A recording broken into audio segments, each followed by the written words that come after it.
మహాపరిశుద్ధుడా, ప్రేమగల తండ్రి, కృపగల రాజా, సర్వశక్తిమంతుడా, మీకు వేలాది వందనాలు స్తోత్రాలు చెల్లించుకుంటున్నాను తండ్రి.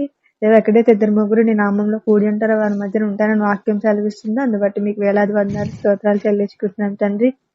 మా మధ్య సంచరిస్తున్న ఆత్మదేవ మీకు వందనాలు చెల్లించుకుంటున్నాను తండ్రి. నీ ఆవరణంలో ఒక దినం గడిపితే వేదిన కన్నా శ్రేష్టమైన వాక్యం సెలవిస్తుంది. ఆ యొక్క గొప్ప కృపను మాకు ఈ రాత్రికాల సమయంలో అనుగ్రహించినందుకే మీకు వందనాలు చెల్లించుకుంటున్నాను తండ్రి.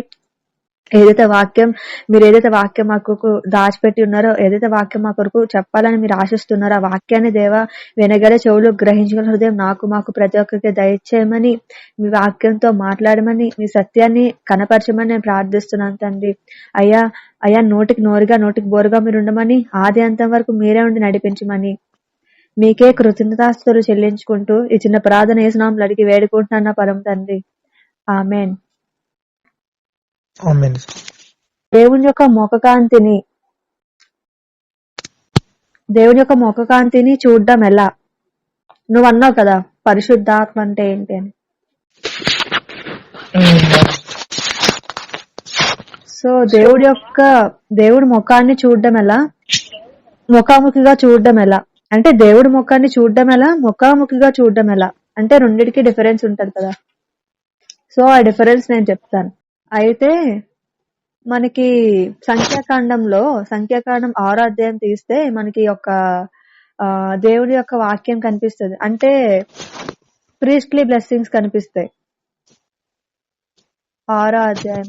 యెహోవా మోషేకు ఇలాగ సెలవిచ్చెను, నీవు అహరోనుతోనూ అతని కుమారులతోనూ ఇలాగనుము, మీరు ఇశ్రాయేలును ఇలాగ దీవింపవలెను. యెహోవా నిన్ను ఆశీర్వదించి నిన్ను కాపాడును గాక. 27 వరకు చదువు. యెహోవా నీకు తన సన్నిధిని ప్రకాశింపజేసి నిన్ను కరుణించును గాక. యెహోవా నీ మీద తన సన్నిధి కాంతి ఉదయింపజేసి నీకు సమాధానం కలుగజేయును గాక. అట్లు వారు ఇశ్రాయేలు మీద నా నామమును ఉచ్చరించుట వలన నేను వారిని ఆశీర్వదించెదను. ఓకే, అయితే ఇక్కడ దేనికోసం ఉంది? ఆశీర్వాదం కోసం ఉంది, కాపాడడం కోసం ఉంది, ఇంకా దేవుని యొక్క ముఖకాంతి కోసం ఉంది, దీవించబడ్డం బ్లెస్ అవ్వడం కోసం ఉంది. అంటే ఇక్కడ ఏం కనిపిస్తుంది అంటే ప్రీస్ట్లీ బ్లెస్సింగ్స్ కనిపిస్తుంది. ప్రీస్ట్ అంటే ఏంటి? దైవజనుల యొక్క ఆశీర్వాదాలు. ఈ ఆశీర్వాదాలు ఎవరికి చెప్తున్నారు? ఇశ్రాయేల్ ప్రజలకి చెప్తున్నారు.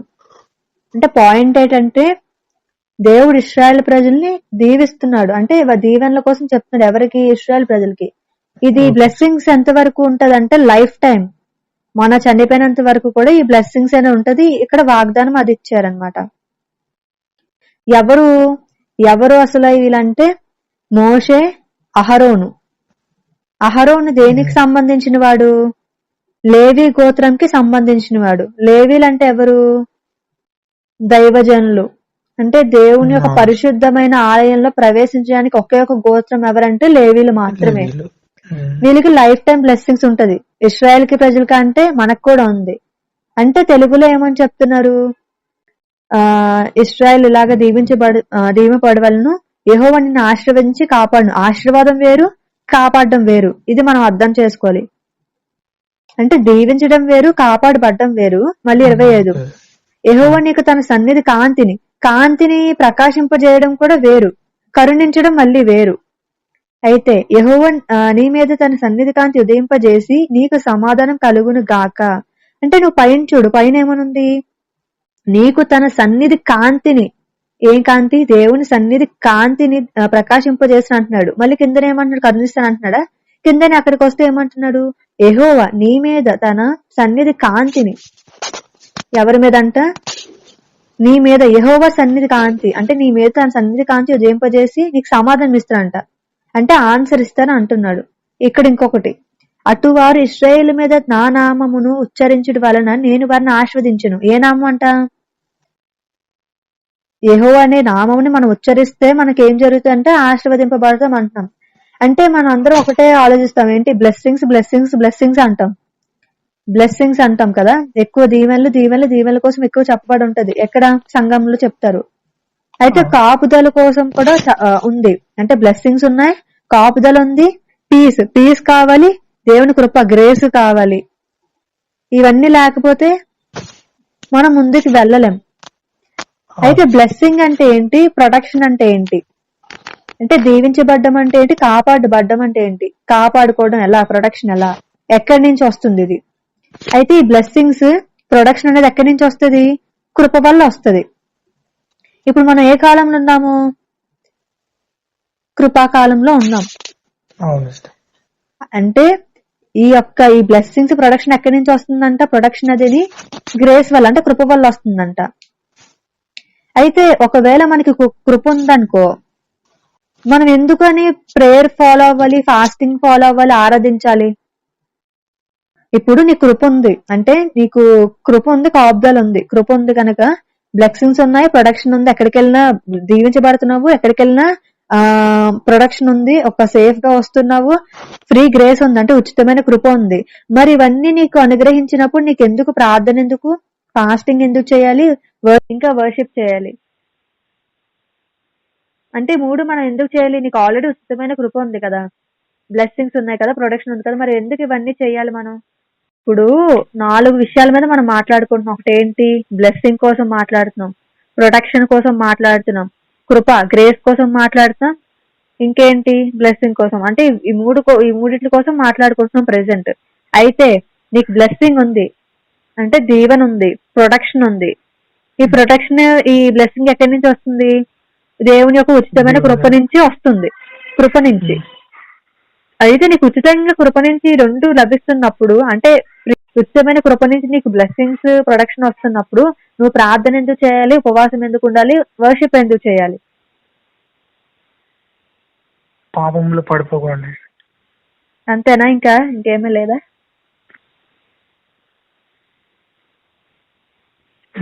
అంతే తెలిసిన. అయితే ఈ ప్రార్థన గాని, ఉపవాసం గాని, ఆరాధన గాని ఎవరికి చేస్తున్నాము, తండ్రి అయిన దేవుడికి చేస్తున్నాం. అంటే నువ్వు అక్కడ ఏం చేస్తున్నావు, దేవుడితో టైం స్పెండ్ చేస్తున్నావు, అంటే నీ యొక్క విశ్వాసాన్ని కనుపరుస్తున్నావు, అంతే కదా. ఈ విశ్వాసాన్ని కనుపరుస్తున్నావు, విశ్వాసం, అందుకే 3 చేస్తావు. అయితే ఇక్కడ నువ్వు తెలుగులో చదువు, నేను ఇంగ్లీష్ లో చదువు చెప్తాను. అంటే ఇంగ్లీష్ లో కొంచెం కాంటెక్స్ట్ ఉంటది కదా, సో అది నేను చెప్తాను. అయితే ఇక్కడ ఏమనుంది, సంఖ్యాకాండం 6:22 ఏముందంటే, and the lord spoke to Moses, అంటే మోజెస్ తో ఏమంటున్నాడంటే, సేయింగ్ ఏంటి, స్పీక్ టు అహరోన్, అంటే అహరోన్ తో మాట్లాడు, అండ్ హిస్ సన్ సేయింగ్, అంటే వాళ్ళ ఒక కొడుకులు చెప్తున్నాడంట, this is the way you shall bless the children. ఎవరా చిల్డ్రన్ అంటే మనమే, ఇస్రాయేల్ చూజన్, మనం కూడా చూజనే, అంటే దేవుడు ఎన్నుకున్న పిల్లల్లో మనం కూడా ఉన్న ఒక కేటగిరీ ఉన్నవారు. అయితే ఈ బ్లెస్సింగ్స్ ఎవరంటే దైవజనుల నుంచి బ్లెస్సింగ్స్ వస్తున్నాయి. ఏంటి ఆ బ్లెస్సింగ్స్ అంటే, దేవుడి దగ్గర నుంచి మనకు వచ్చాయి, ఈ దైవజనుల నుంచి మనకు వస్తున్నాయి. అంటే చిల్డ్రన్ ఆఫ్ ఇస్రాయల్ అంటే మనమే కాబట్టి వాళ్ళకి చెప్పమంటున్నాడు. దేవుడు ఏం చెప్తున్నాడు, starting word the lord bless you, దేవుడిని దీవిస్తాడు. అండ్ ఇంకోటి ఏంటి, అండ్ కీప్ యూ, అంటే ఎక్కడైనా సేఫ్ గా ఉంచుతాడు, ఎక్కడికి వెళ్ళినా సరే సేఫ్ ఉంచుతాడు, అంటే ఇక్కడ 2. ఇంకొకటి the lord make his face shine upon you, దేవుని యొక్క ముఖకాంతిని మీరు ఎప్పుడు ప్రకాశింపజేస్తూనే ఉంటాడంట. And he gracious to you, అంటే గ్రేషియస్ అంటే ఏంటి, కృప, కృప, గ్రేషియస్ అంటే కృప, కృప మీద ఎల్లప్పుడూ ఉంటది అంటున్నాడు. పైన చూస్తే ఏంటి, his face shine upon you అని ఉంది, కింద చూస్తే గ్రేషియస్ అని ఉంది. మళ్ళీ 26లో చూస్తే the lord lift up his countenance upon you and give you peace, అంటే నీకు శాంతిని ఇస్తానని అంటున్నాడు కిందన. పైన ఏమంటున్నాడు, తన ఒక ముఖకాంతిని నీ మీద ప్రకాశింపజేస్తాను అని అంటున్నాడు. కిందనేమంటున్నాడు, నీకు శాంతినిస్తాను అని అంటున్నాడు. మళ్ళీ కిందనేమంటున్నాడు, so they shall put my name on the children of the Israel and I will bless them అంటున్నాడు. ఎవరి నామం అంట పెట్టాలి, దేవుని యొక్క నామాన్ని ఉచ్చరించాలి, దేవుని యొక్క ఉచ్చరించడం వల్ల వారు ఆశీర్వదింపబడతారు అంటున్నాడు. అంటే మనం ఏంటి, మన దరిచర్య అంతట్లో కూడా మనం ఏం చేయాలి, మన నోటితో దేవుని యొక్క నామాన్ని ఉచ్చరిస్తూ ఉండాలి, దేవుని యొక్క నామాన్ని పలుకుతూ ఉండాలి. దేవుడి యొక్క నామం ఏం చేయాలంటే పొగడాలి, అంటే దేవుని గణపరచులాగా మనం ఉండాలి. ఇది ఇప్పుడు మనం దేనికోసం తెలుసుకున్నాం అంటే starting point, blessings and production and free grace కోసం మనం తెలుసుకున్నాం. గ్రేస్ అండ్ బ్లెస్సింగ్ అంటే ఏంటి అసలు, అంటే కృప అంటే ఏంటి, దీవెనలు అంటే ఏంటి. అయితే లూకా సువార్త తీస్తే నీకు కనిపిస్తుంది. లూకా సువార్త 1వ అధ్యాయం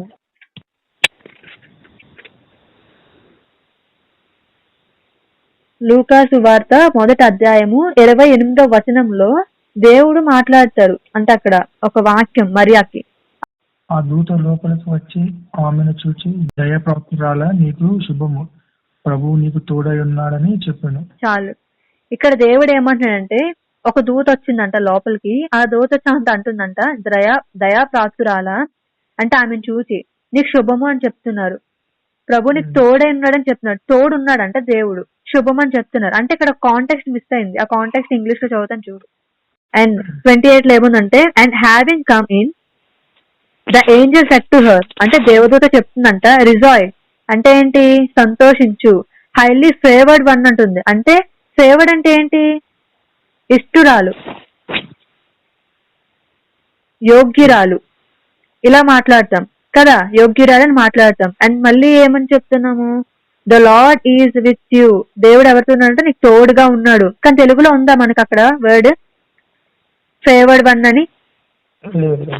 చూజన్ లేదు ఇక్కడ. కానీ ఇక్కడ ఇంగ్లీష్ కాంటాక్స్ లో ఉంది, చూజన్ అని ఉంది. అంటే ఫేవర్డ్ వన్, దేవుడికి ఇష్టురాలు. The lord is with you, blessed are you among women ఉంది. ఇక్కడ పోనీ ఇక్కడ ఏమనుంది, దేవుడికి తోడై ఉంటాడని చెప్పారు. మరి ఇక్కడ కాంటాక్స్ లో ఏముంది, blessed are you among women, అంటే ఉన్న స్త్రీలందరిలో నువ్వు ఆశీర్వదింపబడిన దానివని చెప్పి ఇక్కడ ఉంది.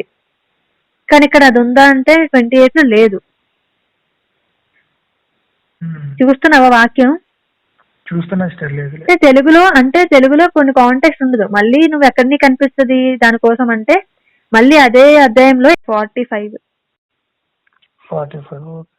ప్రభు ఆమెకు తెలియజేయించిన మాటలు సిద్ధించును గనుక నమ్మిన ఆమె ధన్యురాలయను. అయితే ధన్యురాలు అనే మాట ఎక్కడ ఉందంటే ఈ ఇంగ్లీష్ కాంటాక్స్ లో 28 లో ఉంది, 45 లో కూడా ఉంది. కానీ మన తెలుగు దాంట్లో 28 లో లేదు. అంటే అమాంగ్ అని చెప్పి ఇక్కడ ఉంది కానీ అక్కడ లేదు. స్త్రీలందరిలో నువ్వు ఆశీర్వదింపబడిన దానివని చెప్పి అక్కడ లేదు. కానీ 45వ వచనంలో మనకు అనిపిస్తుంది.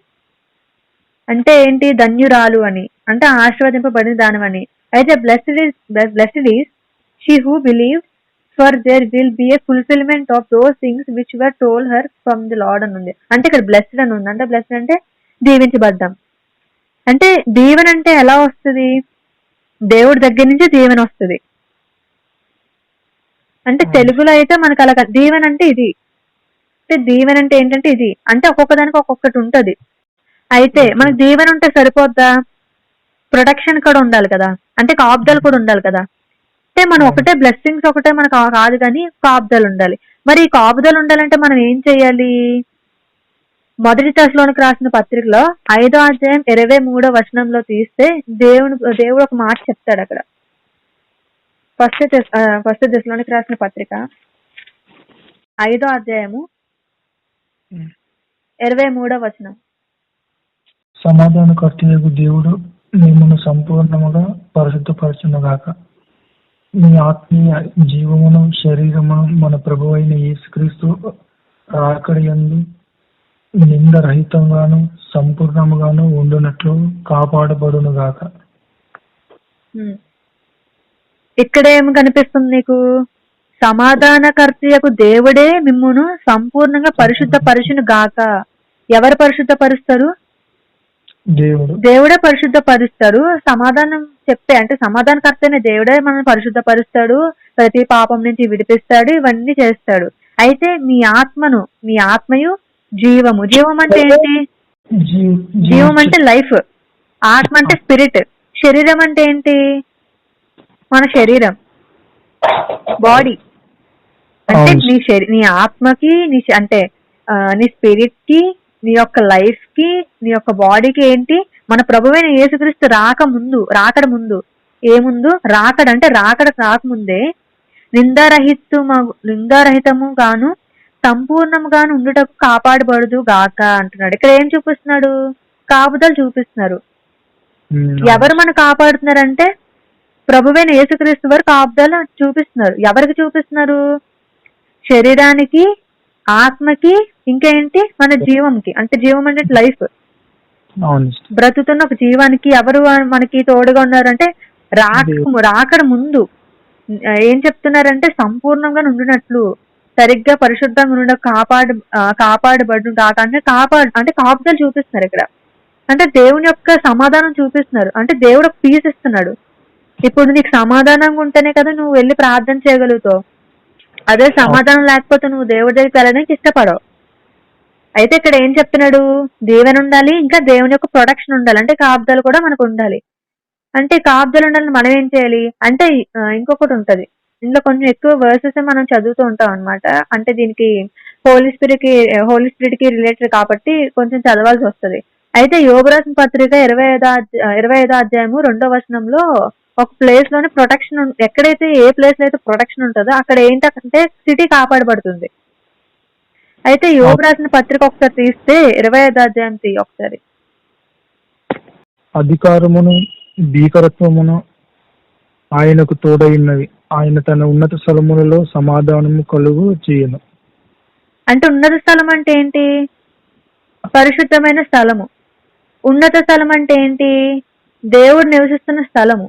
దేవుడు ఏమంటాడు, ఎక్కడైతే ఇద్దరు ముగ్గురు నా నామంలో ఆయన నామంలో కూడి ఉంటే వారి మధ్య ఏముంటారు అన్నారు, ఆయన ఉంటారన్నారు. ఆయన ఉన్నారంటే ఏంటి? అక్కడ సమాధానం ఉన్నట్లు. అంటే ఇద్దరు ముగ్గురు అంటే నువ్వు నేను ఇంకొక పర్సన్ కాదు, ఒక పర్సన్. మనలో ఉన్న పర్సనాలిటీస్ ఉంటాయి, ఆత్మ శరీరము అలా అన్నమాట, స్పిరిట్ సోల్ అట్లా.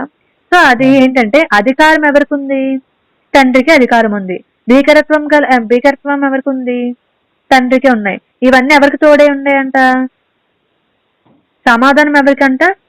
మనకి తోడే ఉంటదంట, సమాధానం ఉంటదంట. అంటే తోడై ఉన్నవి, అధికారము అంటే అథారిటీ ఉంది, భీకరత్వము ఆయనకు తోడే ఉన్నవి, ఆయన తన ఉన్నత స్థలములలో సమాధానం కలుగజేయును.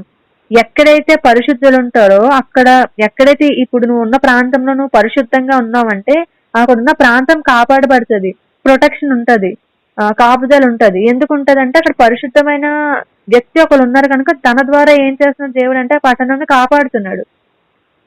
అంతే కదా. ఇప్పుడు ఎక్కడైతే పరిశుద్ధులు ఉంటారో అక్కడ పట్టణం ఏం జరుగుతుంది? ఆ పట్టణం అంతా దీవించబడుతుంది, కాపుదలు ఉంటది. కాపుదలు ఉంటది అంటే ఎలాంటి ఏమి రాకుండా దేవుడు ఏం చేస్తాడంటే దూరపరుస్తాడు. అంటే అధికారం ఉంది, శాంతిని కూడా ఇస్తున్నాడు. ఏంటి అధికారం అంటే నువ్వు మోకలేసి, ఒకవేళ ఇప్పుడు ఒక పెద్ద సుడిగాలి వచ్చింది అనుకో, నువ్వు దాని ఎదురుగా ఉండి నువ్వు మోకాలేసి, నీకు అధికారం ఇచ్చాడు దేవుడు. ఏంటి అధికారం అంటే నీ నోటితో మాట్లాడితే గాలినైనా నువ్వు అణచిగల శక్తి నీకు ఇచ్చాడు. ఇది మనకు ఎక్కడ కనిపిస్తుంది? ఏలియా ఒక పెద్ద బలిపీఠం కట్టించి ఒక మేకనో దేన్నో పెట్టి ఒక రాళ్ళు పేర్చి అన్యులు ఎదుట అందరి ముందట ప్రార్థిస్తే ఆకాశం నుంచి ఒక అగ్ని దిగొచ్చి కాలుస్తుంది ఆ పొటేల్ని, ఆ మేకని. అంటే అక్కడ ఏం జరుగుతుంది? తన నోటితో ప్రకటిస్తున్నాడు, ప్రవచిస్తున్నాడు. అంటే వాక్యాన్ని ప్రకటిస్తుండగా ఏం జరిగింది? ఆకాశం నుంచి అగ్ని దిగి వచ్చి కాల్చివేయడం జరిగింది. అంటే అధికారం ఎవరికి ఇచ్చాడు దేవుడు? మనుష్యులకి ఇచ్చాడు. అవునా కాదా? ఇప్పుడు అధికారం ఉందంటే నువ్వేదైనా చేయగలుగుతావు. సమాధానం ఉందంటే, ఒక సమాధానం ఉంటే నువ్వేం చేయగలుగుతావు? ఒక గొడవని ఆపగలుగుతావు. ఎందుకు? నీలో సమాధానం ఉంది కనుక. దేవుడు ఏం చెప్పాడు? శాంతిని సమాధానమే కదా ఇచ్చాడు మనకి. సో ఇది ఇక్కడ నుంచి ఒక టాపిక్. ఇది అంటే ఫస్ట్ ఒకటి చెప్పాం, ఏంటి? Blessing and protection. ఈ బ్లెస్సింగ్ ప్రొటెక్షన్ ఉంటే మనకి ఏమొస్తుంది? ఫ్రీ గ్రేస్ ఉంటది, ఉచితమైన కృప. ఈ ఉచితమైన కృప అంటే ఏంటంటే, ఇక్కడ బ్లెస్సింగ్ అంటే ఏంటో చూసాం. అంటే దేవుడు ఎలా ఆశీర్వదిస్తాడు ఒక స్త్రీని అంటే, ఎందుకు మరియాని దేవుడు అంతగా ఇష్టపడడం, ఆశీర్వదించడం, అందరి స్త్రీలు ఈమె గనురాలుగా కనిపించడం ఎందుకు ఇవన్నీ జరిగాయంటే, ఆమె ఉన్న ఒక ప్రదేశంలో, ఆమె ఉన్న ఈ దేశం అంతట్లో కూడా మొత్తం అంతా పాపంతోని, వ్యభిచారంతోని, భయంకరమైన శాపంతో నిండిపోయి ఉందంట. అయితే అప్పుడు దేవుడికి ఒక స్త్రీ కనిపించిందంట, భయభక్తులు కలిగిన స్త్రీ, దేవుని కొనియాడబడుతున్న స్త్రీ దేవునికి దృష్టిలో కనిపించి, దేవుడు అంటే ఎలా అంటే ఆమె ఉన్న యవన కాలం అంతా కూడా దేవుడికి ఏం చేస్తుందంటే సువార్త ప్రకటించడం, దేవుడు వాక్యం చెప్పడం, ఇవన్నీ చేస్తుందంట ఆ టైంలో. అంటే మొత్తం అంతా చెల్లా చెదిరైపోతే ఒకే ఒక్క నీతిమంతులు ఉంటే దేవుడు ఏం చేస్తాడు? ఆ పట్టణం ఆశీర్వదిస్తాడు.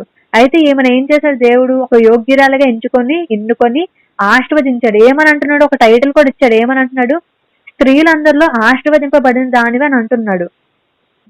కదా. అంటే అంత పెద్ద టైటిల్ ఇవ్వడానికి రీజన్ ఏంటి? ఏమో భయభక్తులు కలిగి ఉంది, దేవుని ఎడల కొనియాడబడుతుంది కనుక దేవుడు తన ఒక పరిశుద్ధాత్మను ఆమెను పంపించాడు. అవునా కాదా? పరిశుద్ధాత్మ ఉంటేనే మనం ఏదైనా చేయగలుగుతాం. పరిశుద్ధాత్మ లేకపోతే మనం ఏం చేయలేం కదా. అందుకే అంటారు చాలా మంది పరిశుద్ధాత్మను పొందుకోవాలి అని. కానీ పరిశుద్ధాత్మ పొందుకోవాలంటే మనం ఏం చేయాలో మనకు తెలియదు. అంటే పరిశుద్ధాత్మ అంటే ఏంటో ఫస్ట్ మనకు తెలియాలి. దాన్ని పొందుకోవడం అంటే మనకు తెలియాలి. దాన్ని ధరించుకోవడం అంటే ఏమిటో తెలియాలి. ఇవన్నీ తెలిస్తే గానీ మనకి ఇవేం అర్థం కావు. అయితే బ్లెస్సింగ్స్, ప్రొటెక్షన్, కాపుదలు ఇవన్నీ తెస్సలోనిక పత్రికలో మనం చూసాం. తర్వాత యోబు విషయంలో కూడా మనం చూసాం. మనకు ఒక అధికారం ఇచ్చాడు. ఎక్కడైతే మనిషి ఉంటాడో, ఎక్కడైతే పవిత్రుడు ఉంటాడో, ఎక్కడైతే పరిశుద్ధుడు ఉంటాడో అక్కడ పతనం కాపాడబడుతుందని చెప్పి దేవుడు వాక్యం చెప్తుంది. అయితే ఇంకొకటి ఉంది. ఏంటి? షాలోమ్ అని అంటాం. అసలు షాలోమ్ అంటే ఏంటి? అసలు ఎందుకు పలుకుతారు? షాలోమ్ అనేది హీబ్రూ వర్డ్. షాలోమ్ అనేది హీబ్రూ వర్డ్. షాలోమ్ అంటే ఏంటంటే ఏంజల్ ఆఫ్ డెత్ అన్నమాట. అంటే అధికారం లేదు, దేనికి కూడా అధికారము లేదు, ఏ ఒక్క దుష్ట. అందుకే ఒకటి ఏమంటారంటే నీ కుటుంబం మీద గాని మీ మీద గాని షాలోమ్ షాలోమ్ అని ప్రకటించాలంట. షాలోమ్ అంటే అర్థం ఏంటంటే నో బ్రోకెన్నెస్, అంటే పర్ఫెక్ట్నెస్ అన్నమాట. అందుకే చాలా మంది షాలోమ్ అంటారు. షాలోమ్ అంటే ఏంటి? నీకు శాంతి కలుగును గాక. షాలోమ్ అంటే హాయ్ అని కూడా అంటారు ఇస్రాయల్ జ్యూస్ వాళ్ళైతే. అయితే షాలోమ్ అంటే ఏంటి? The angel of death has no authority. Angel of death అంటే ఏంటి? మరణం మీదకి అధికారం లేదు దానికి. దేనికి అధికారం లేదు? మరణం మీదకి అధికారం లేదు. అంటే ఏదైనా మనకి హాని చేయడానికి దానికి అధికారం లేదు. ఎప్పుడైతే నువ్వు షాలోమ్ అనే వర్డ్ నీ నోటి నుంచి పలుకుతావో the angel of death has no authority, అధికారం లేదు దానికి. ఒకవేళ ఏదైనా వ్యాధి నీ మీదకి రావడానికి కూడా దానికి అధికారం లేదనమాట. అంటే షాలోమ్ అంటే అంత మీనింగ్ ఉంది. అయితే ఈ బ్లెస్సింగ్ అనేది దేనికి కనెక్ట్ అయ్యి ఉందంటే కృపకు కనెక్ట్ అయ్యింది. దీవెనలు అవి దేనికి కనెక్ట్ అయ్యింది? కృపకు కనెక్ట్ అయ్యింది దీవెనలు. అయితే కాపుదలు దేనికి కనెక్ట్ అయ్యింది? శాంతికి కనెక్ట్ అయ్యింది. అర్థమవుతుందా? దీవెనలు ఏమొచ్చి కృపకు కనెక్ట్ అయ్యి ఉంది. మనం చదివాం ఇందాకలా. అయితే ఈ కాపుదలు అనేది దేనికి కనెక్ట్ అయింది అంటే పీస్ కనెక్ట్ అయింది. అయితే మేము ఈ విషయం రెండు కూడా మర్చిపోదాం. అయితే మనకి ప్రెసెంట్ ఏం కావాలంటే ప్రొడక్షన్ కావాలి. మెయిన్ ఎక్కడికైనా వెళ్తే కాపుదలు కావాలి. ఇంకొకటి ఏంటి కావాలంటే పీస్ కావాలి, అంటే శాంతి కావాలి. అయితే ఈ రెండు కావాలంటే ఫస్ట్ మనం ఏం చేయాలి అంటే ఇది కొత్త నిబంధనలో ఉంటది. అయితే ఒక ఆయన ఉన్నాడు కొత్త నిబంధనలో, పాత నిబంధనలో. అయితే పాత నిబంధనలో ఏమొచ్చి చాలా ఒక వ్యక్తి, ఫేమస్ అయిన వ్యక్తి ఉన్నాడు. ఆ వ్యక్తి ఏం చేశాడంటే కొన్ని లేఖనాలు రాశాడు. ఇశ్రాయేల్ ప్రజలు నడిపించాడు. 40 రోజులు కూడా నడిపించాడు. చాలా దేవునికి చాలా ఇష్టపూర్వకంగా కొన్ని వరకు నడుచుకున్నాడు. ఇవన్నీ చేశాడు మోషే. ఈ మోషే అనేవాడు ఏం చేశాడంటే ఆదికాండం ఇవన్నీ రాసుకొని వచ్చాడు, ధర్మశాస్త్రం రాసుకొని వచ్చాడు ఆయన.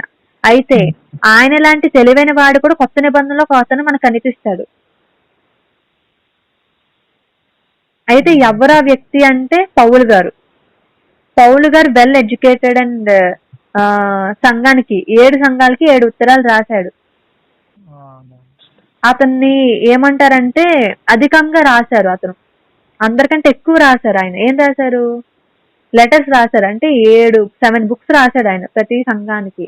అయితే వాళ్ళని ఏమంటామంటే ఎక్స్పర్ట్ అంటాం, లేదా స్కాలర్ అంటాం, లేదా నేర్చుకున్నవాడు అంటే లెర్న్, అంటే తెలివైన వాడు, అర్థం చేసుకునే తెలివి గల జ్ఞాని గల ఒక ఎక్స్పర్ట్ రాసిన 7 బుక్స్ అవి. అయితే నువ్వు అన్ని చూడు. అంటే సెయింట్ పాల్ అన్ని కూడా దేని గురించి రాసింటే స్టార్టింగ్ ఒక రోమన్స్ తీసావు అనుకో, రోమపత్రిక తీసినప్పుడు మొదటి అధ్యాయం తీసినప్పుడు 2వ వచనం నువ్వు చదివావు అనుకో, కింద ఒక టైటిల్ కనిపిస్తుంది. ఏంటో టైటిల్ అంటే గ్రేస్ కనిపిస్తుంది. ఒకసారి తీసి చూడు, చదువు ఒకసారి.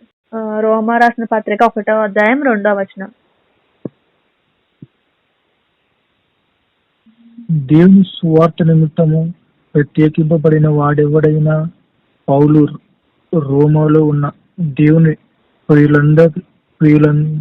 ప్రియులకందరికీ అనగా పరిశుద్ధులుగా ఉండుటకు పిలువబడిన వారందరికీ శుభమని చెప్పి వ్రాయినది. మన తండ్రి అయిన దేవుని నుండి ప్రభు అయిన యేసుక్రీస్తు నుండి కృపా సమాధానములు. అక్కడ ఏముంది? బాగా అబ్జర్వ్ చేయి. అక్కడ ఏముంది? కృపా సమాధానం అంటున్నాడు. అంటే ఏమని చెప్తున్నాడు? అంటే కృప ఉండాలి, సమాధానం. సమాధానం ఉండాలి, అంటే గ్రేస్ ఉండాలి, ఇంకేటి ఉండాలి, పీస్ ఉండాలి. అయితే అదే మళ్ళీ నెక్స్ట్ పేజ్ టర్న్ చేస్తే నీకు ఫస్ట్ కొరింథియన్స్ ఉంటది. ఫస్ట్ కొరింథియన్స్ స్టార్టింగ్ అధ్యాయం తీయు 2-3 వరకు ఒకసారి చూడు. కొరింథీలోనున్న దేవుని సంఘమునకు మూడో వచనం చదువు చాలు. మన తండ్రి అయిన దేవుని నుండి ప్రభు అయిన యేసుక్రీస్తు నుండి కృపా సమాధానము మీకు కలుగునగాక. ఏమంటున్నాడు? కృప అంటున్నాడు, సమాధానం అంటున్నాడు. అంటే మనకి ఏం కావాలి? కృప కావాలి, సమాధానం కావాలి. నువ్వు 2 కొరింథీయుల పత్రిక తీయు, అది కూడా మొదటి అధ్యాయం తీయు, 2వ వచనం చదువు. ఇంకా అలా చదువుతుండడమే. గలతీయులకు రాసిన పత్రిక 1-3 చదివినా, ఎఫెసీయులకు 1-2 చదివినా, ఫిలిప్ 1-2 చదివినా సరే, ఆయన ఏం గ్రీచ్ చేస్తాడంటే ఫస్ట్ మనకి ఏం కావాలంట? కృప కావాలి, ఇంకా సమాధానం కావాలంటున్నాడు. నువ్వు 2 కొరింథీయుల పత్రిక చూసినా అదే ఉంటది. ఇంకా ఫిలిప్ మొదటి అధ్యాయం ఒకసారి తీసి 2వ వచనం చదివావు అనుకో, అక్కడే సేమ్ ఉంటది. అది ఆ వచనం ఎప్పుడు రాశాడు? నీకు సమాధానం కావాలి, ఇంకా పీస్ కావాలని చెప్పి ఆయన జైల్లో ఉన్నప్పుడు రాసింది. ఫిలిప్పీలకు రాసిన పత్రిక మొదటి అధ్యాయం 2వ వచనంలో grace to you and peace from the God our Father and the Lord Jesus Christ అని ఉంటది. అంటే ఇవన్నీ నేను ఎందుకు చెప్తున్నానంటే, అసలు ఎందుకు మనం ఇంత, అంటే దేనికోసం ఎంత పరిగెడుతున్నాము, ఒక దాని గురించి పరిగెడుతున్నామంటే ఉంటది కదా ఏదో ఒకటి. కొలసీ రాసిన పత్రిక మొదటి అధ్యాయం 2వ వచనం కూడా ఇదే అంటున్నాడు. ఏముండాలంటున్నాడు? గ్రేస్ ఉండాలి, కృప ఉండాలి, సమాధానం ఉండాలంటున్నాడు. అయితే ఈ కృప అంటే ఈ గ్రేస్ అనేది ఎక్కడి నుంచి వస్తుందంటే, మనం స్టార్టింగ్ లో ఒక అధ్యాయం చదివాం. ఏంటి అధ్యాయం అంటే సంఖ్యాకాండం 6వ అధ్యాయము 23-27 వరకు నువ్వు కొన్ని ఆశీర్వాదాలు చూసావు. అవన్నీ ఏంటి? దేవుని కృప. దేవుని కృప ఎక్కడి నుంచి వస్తుంది? సంఖ్యాకాండం 6వ అధ్యాయం 23-26. Lord face upon you, shine upon you, gracious to you. ఇవన్నీ అంటే ఇవన్నీ హోలీ స్పిరిట్ కి కొన్ని సింబల్స్ ఉన్నాయి. అంటే హోలీ స్పిరిట్ కి సింబల్స్ ఉన్నాయి. ఏంటా సింబల్స్? యేసుక్రీస్తు వారు బాప్తిజం ఇస్తున్నప్పుడు, అదే యోహాన్ గారు యేసుక్రీస్తు వారికి నీటిలో బాప్తిజం ఇస్తున్నప్పుడు ఒక పావురం వచ్చి వాళ్తుంది. ఆ పావురం దాని సూచన ఏంటి? పరిశుద్ధాత్మగా, అది నీకు తెలుసు. ఇంకొకటి ఉంది, పెంతెకోస్తు అపోస్తలుల రాసిన కార్యం 2వ అధ్యాయంలోని అందరూ మేడగది మీద ప్రార్థిస్తుంటూ పాటలు పాడుతూ వర్షిప్ చేస్తుంటే సడన్ గా బలమైన వీచు గాలి వలె వచ్చి వాళ్ళ మీద ఆవరించి వాళ్ళు ఏం మాట్లాడారు? భాషలతో మాట్లాడారు. అపోస్తలుల రాసిన కార్యం 2వ అధ్యాయంలో నువ్వు చదివితే పెంతెకోస్తు దినం, పెంతెకోస్తు అంటే పెంతెకోస్తు టైంలోని అందరూ కూడుకొని అక్కడ అనేకమైన అన్ని జనులు ఉన్నారు. వారికి ఏమీ రాదు, వీళ్ళ లాంగ్వేజ్ వేరు, వాళ్ళ లాంగ్వేజ్ వేరు. వాళ్ళు అక్కడ ఏం చేస్తున్నారు? అందరూ కొన్ని వేల లక్షల మంది అక్కడ ఉన్నారు పైన మేడగది మీద. అయితే సడన్ గా ఆకాశం తెరవబడింది. ఏం తెరవబడింది? ఆకాశం తెరవబడి ఆకాశం నుంచి ఒక బలమైన వీచు గాలి వచ్చి వాళ్ళని ఆవరించి ఏం చేశారు? టంగ్స్ లో మాట్లాడడం స్టార్ట్ చేశారు. దీన్ని పరిశుద్ధాత్మ కింద మనం పిలువబడతాం. అర్థమవుతుందా? అయితే ఇంకొకటి ఉంది, పరిశుద్ధాత్మ సూచన ఏంటి? ఆయిల్. ఆయిల్ దేనికి యూజ్ చేస్తారు? సమూయేలుకి ఆయన పిల్లవాడికి ఉన్నప్పుడు ఒక దైవజనుడు వచ్చి అభిషేకిస్తాడు. దావీదు కూడా దేంతో అభిషేకించారు? నూనెతో అభిషేకించారు. ఇంకా దావీదు కుమారుడు సొలొమోను, మరి సొలొమోను ఎలా అభిషేకించారు? నూనెతోనే అభిషేకించారు, నూనెతో అభిషేకించారు. దీన్ని పరిశుద్ధాత్మ సూచనలు అంటే సింబల్స్ ఉన్నాయి. పరిశుద్ధాత్మకి సింబల్స్ మనకు తెలియదు కదా. ఇంకొకటి ఉంది, సినాయి పర్వతం మీద దేవుని యొక్క అగ్ని దిగొచ్చింది. అగ్ని అంటే ఏంటి? పరిశుద్ధాత్మ కదా. అగ్నిస్తంభం దిగొచ్చింది. అగ్నిస్తంభం పగలు మేఘస్తంభంగా, రాత్రి అగ్నిస్తంభంగా అంటాం. అసలు ఆ పరిశుద్ధాత్మకి సూచనలు అనమాట. అంటే పరిశుద్ధాత్మ సూచనలు ఇవి, అంటే సింబల్స్. ఇంకా ఒక మేఘం దిగిరావడం, ఆకాశం నుంచి ఒక ఫైర్ దిగిరావడం. అది ఎక్కడ జరిగింది అంటే ఏలియా ప్రార్థిస్తున్నప్పుడు ఒక అగ్గి వచ్చింది. ఇవన్నీ పరిశుద్ధాత్మ సింబల్. అయితే ఇవన్నీ మనకి మామూలుగా క్యాజువల్ గా తెలిసిందే. అంటే నూనె అని, పావురం అని, బలమైన వీచు గాలని, అగ్ని లాంటి అగ్నిజ్వాల కన్నులను అంటాం. అగ్ని నుంచి అగ్ని పైనుంచి దిగిరాడు, అగ్ని స్తంభం అంటాం, క్లౌడ్ అంటాం. సో ఇలాంటివన్నీ ఏంటంటే ఫైర్. ఈ ఫైర్ అనేది కూడా ఏంటంటే పరిశుద్ధాత్మ సంబంధించింది. అయితే ఒక వర్డ్ ఉంది పరిశుద్ధాత్మకి, అయితే వర్డ్ ఇప్పటికొచ్చి అంటే నాకు తెలియదు కానీ నేను తెలుసుకున్నాను ఏంటంటే క్యామిల్ తెలుసా, ఒంటె అంటారు కదా, ఈ ఒంటె కూడా పరిశుద్ధాత్మకి సాదృశ్యం. ఎలా అంటే ఆ ఈ కీర్తనలు రాసిన అధ్యాయంలో 119 అధ్యాయం ఒకసారి తీసావనుకో నీకు కొన్ని టైటిల్స్ కనిపిస్తా పైనుంచి, ఆలేఫ్, బేత్, గిమేల్. అంటే నేను మొత్తం వర్సెస్ చదవమని చెప్పట్లే, అక్కడ కొన్ని టైటిల్స్ ఉన్నాయి. స్టార్టింగ్ లో ఒకటి ఏం కనిపిస్తుంది, ఆలేఫ్. ఆలేఫ్ అంటే ఏంటి హిబ్రూ పదంలో ఆల్ఫాబెట్స్. అయితే కింద చూస్తే ఆలేఫ్, బేత్, గిమేల్, ఇంకా దలేత్, హీ, దాని పక్కన నీకు సింబల్స్ ఉన్నాయి చూడు, వాటి పక్కన హీబ్రూ సింబల్స్ ఉన్నాయి. ఇవి హీబ్రూకి ఆల్ఫాబెట్స్ అంటాం. మనం ఎలా అంటాం, ABCDEF అట్లా అంటాం కదా. సో మనకి ఎలాగ ఆల్ఫాబెట్స్, వాళ్ళకి హీబ్రూలో ఇవి ఆల్ఫాబెట్స్. అయితే దీనికి ప్రత్యేకమైన ఒక ఇది ఉందనమాట, అంటే హోలీ స్పిరిట్. అంటే క్యామెల్ అంటే నేను హోలీ స్పిరిట్ అని చెప్పాను, అంటే నీకు ఇంతవరకు తెలుసో లేదో నాకు తెలియదు. అయితే క్యామెల్ అనేది ఎందుకు ఇక్కడ వచ్చింది, నేను క్యామెల్ కోసం ఎందుకు చెప్తాను, ఒంటి కోసం ఎందుకు చెప్తాను, ఒంటి పరిశుద్ధాత్మకు ఎందుకు సాదృశ్యం అని చెప్తాను. అయితే 119 కీర్తనలో ఆలేఫ్ అంటాం. అసలు ఆలేఫ్ అంటే ఏంటి, దాని మీనింగ్ ఏంటంటే తండ్రి అయిన దేవుని సాదృశ్యం. ఆలేఫ్ అంటే ఏంటి, ఆది అంతమైన వాడు అని అర్థం. అర్థమవుతుందా, ఆలేఫ్ అంటే ఆది అంతమైన వాడు. ఆలేఫ్ అంటే తండ్రి అయిన దేవుని సాదృశ్యం, అంటే తండ్రికి దేవునికి సాదృశ్యం అనమాట అది ఆలేఫ్ అంటే. అయితే ఇంకొకటి ఉంది ఏంటి, బేత్. ఈ బేత్ అంటే ఏంటి, బేత్ అంటే మీనింగ్ దేవుని గృహము లేదా గృహము అని పిలుస్తారు హీబ్రూలోని. ఏంటి, దేవుని గృహము లేదా గృహము. అయితే బేత్ అంటే అర్థం ఏంటి, మొదటివాడు, మొదటి తండ్రి అయిన దేవుడు, కుమారుడైన యేసు. అంటే బేత్ అంటే ఏంటంటే మొదటివాడు. అంటే ఇక్కడ ఏం కనపరుస్తున్నారంటే ట్రినిటీ, ఏంటంటే తండ్రి, కుమార్, పరిశుద్ధాత్మ దేవుడు అని చెప్పంటాం. దీన్ని కొంతమంది నమ్మరు కదా. సో బేత్ అంటే ఏంటి, దేవుని గృహము లేదా గృహము, మొదటివాడు అంటే స్టార్టింగ్ వాడు. మొదటి తండ్రి అయిన దేవుడు అంటే ఏంటి, తండ్రి, కుమార, తర్వాత పరిశుద్ధాత్మ దేవుడు, కుమారుడైన యేసు. అర్థమవుతుందా బేత్ అంటే. సో దీని మీనింగ్ ఇది. ఇంకొక థర్డ్ వర్డ్ ఒకటి ఉంది ఏంటి, గిమేల్ అంటే ఏంటి, ఫస్ట్ ఏం చదువుకున్నాం, ఆలేఫ్ అంటే. అయితే 119 కీర్తనలో దేవుడు కొన్ని వచనాలు రాయించాడు, దాని మీద కొన్ని టైటిల్స్ ఇచ్చాడు, హీబ్రూ పదాలు ఇచ్చాడు. ఆ హీబ్రూ పదాలకి మనం అర్థం తెలుసుకోవాలి. స్టార్టింగ్ నువ్వు చూసినప్పుడు ఏంటి, ఆలేఫ్ అంటే అర్థం చెప్పాను ఏంటి, ఆది అంతమైన వాడు. ఆలేఫ్ అంటే ఏంటి, తండ్రి అయిన దేవునికి, అంటే తండ్రి అంటే ఏంటి, ఫాదర్ కి సాదృశ్యం ఆలేఫ్ అంటే. బేత్ అంటే ఏంటంటే దేవుని యొక్క గృహం, అంటే దేవుని ఇల్లు. గృహం అంటే ఏంటి, దేవుని ఇల్లే కదా, లేదా గృహం అంటే ఇల్లు. అంటే ఇక్కడ నేను ఏం చెప్తున్నానంటే మొత్తం అంతా కలిపి చెప్తున్నాను. అంటే తండ్రి అయిన దేవుడు అంటే ఫస్ట్ తండ్రి అని చూసాం, బేత్ అంటే ఏం చూస్తాం, కుమారుడు అని చూస్తున్నాం, అంటే కుమారుడైన యేసు అని చూస్తున్నాం. మరి గిమేల్ అంటే ఏంటి, పరిశుద్ధాత్మ దేవుడు. అంటే ఫస్ట్ ఏం చూసాం, తండ్రి అయిన దేవుని చూసాం, తర్వాత ఏం చూస్తున్నాం, కుమారుడైన యేసుని చూసాం. గిమేల్ అంటే ఏంటి, పరిశుద్ధాత్మ దేవుడు అని. అసలు గిమేల్ కి పరిశుద్ధాత్మకి ఏంటి లింక్ అంటే, గిమేల్ పక్కన నీకు ఒక వర్డ్ కనిపిస్తుంది చూడు, తెలుగు బైబిల్లో పక్కన సింబల్ కనిపిస్తుందా, లైట్ కి ఒక సింబల్ ఉంటది, కనిపించిందా, చిన్నగా అక్షరాలతో రాసి ఉంటది, లైక్ సింబల్స్ ఉంటాయి. ఇక్కడ లేదా, ఇక్కడ ఉంది ఇందులో. అయితే ఆ సింబల్ ఒకవేళ గూగుల్ చేస్తే కొడితే వస్తుంది, గిమేల్ అని కొడితే గిమేల్ సింబల్ ఏంటండి. అయితే గిమేల్ సింబల్ ఎలా ఉంటది, గిమేల్ అంటే క్యామిల్, ఒంటె.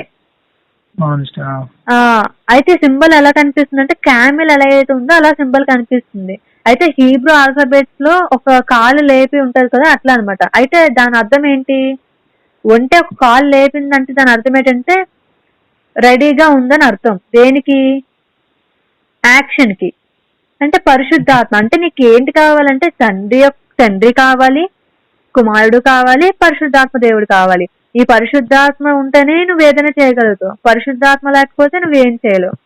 అయితే అలా క్లియర్ గా కిందకు వస్తే ఈ క్యామెల్ కోసం ఓల్డ్ టెస్ట్మెంట్ లో ఉంది. అంటే హోలీ స్పిరిట్ కి సాదృశ్యంగా ఏంటంటే ఆదికాండం 24వ అధ్యాయం 10వ వచనం చదివితే ఒకసారి నీకు కనిపిస్తుంది అనమాట. ఆదికాండం 24:10. ఒంటెలలో 10 ఒంటెలను తన యజమానుని ఆస్తిలో శ్రేష్టమైన నానా విధములగు వస్తువులను తీసుకొని పోయెను. అతడు లేచి అర్ణమహరయిము లోనున్న నహోరు పట్టణము చేరి చాలు సాయంకాలమందు. అయితే నీకు అక్కడ ఒక వర్డ్ కనిపిస్తుంది, ఏంటి? ఒంటెలు అని. అయితే ఇక్కడ యజమానుడు ఎవరు? అబ్రహాం యజమానుడు.